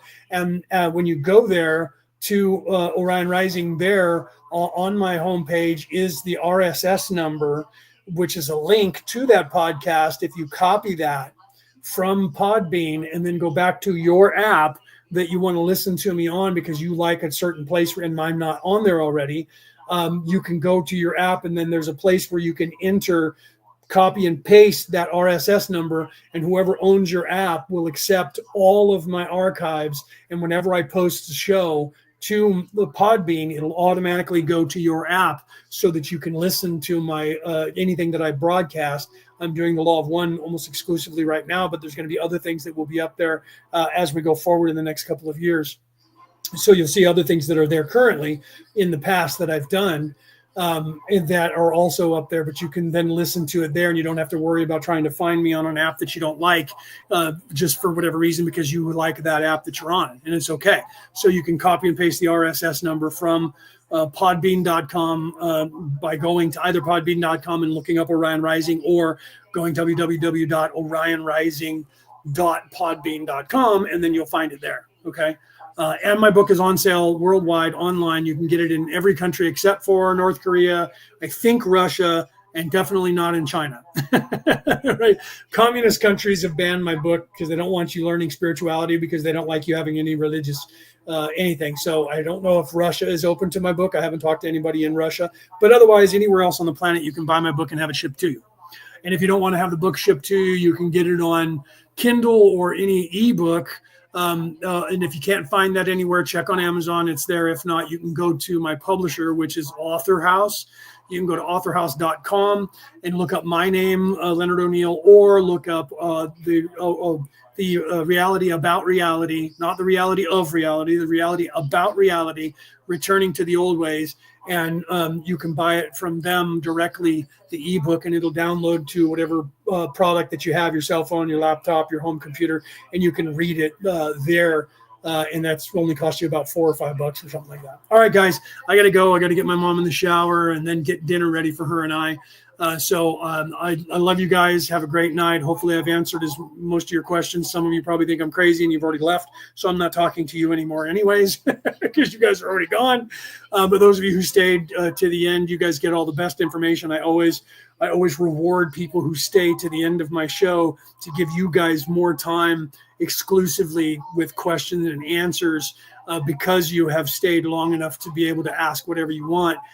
And by this time, we've weeded out all the people who think I'm crazy, who are going to give you a hard time anyways. So that's why you guys get better answers here. So I'll either see you guys either on Wednesday or in the chat of the Law of One class chat, wherever you are in the world. If you're listening around the world and you want to be a part of that, go to Messenger, find the Law of One chat, class chat, the Law of One class chat on Messenger, or message myself, Leonard O'Neill, or Cassie Meckler. You message one of the two of us, or Peter Coyle. If you're into where you can see their names in the chat, you can message them on Messenger. They can get you into the Law of One class chat. And then you can either ask questions of us in there and have a discussion, because we have discussions that go on there all the time. Or you can then come into the group meetings that we do on either Wednesday or Sunday, when Cassie starts doing hers, and Peter at some point will be conducting one when I can get Peter ready to do that. He'll be doing something as well. And if not, I'll see you guys on next Friday for the Law of One, or you'll hear me wherever you are on the planet listening on the MP3 broadcast. This has been Orion Rising. I am your host, Leonard O'Neill. Good morning, good afternoon, good evening, or good morrow, depending on where in the world you are tuning into the show. See you next time.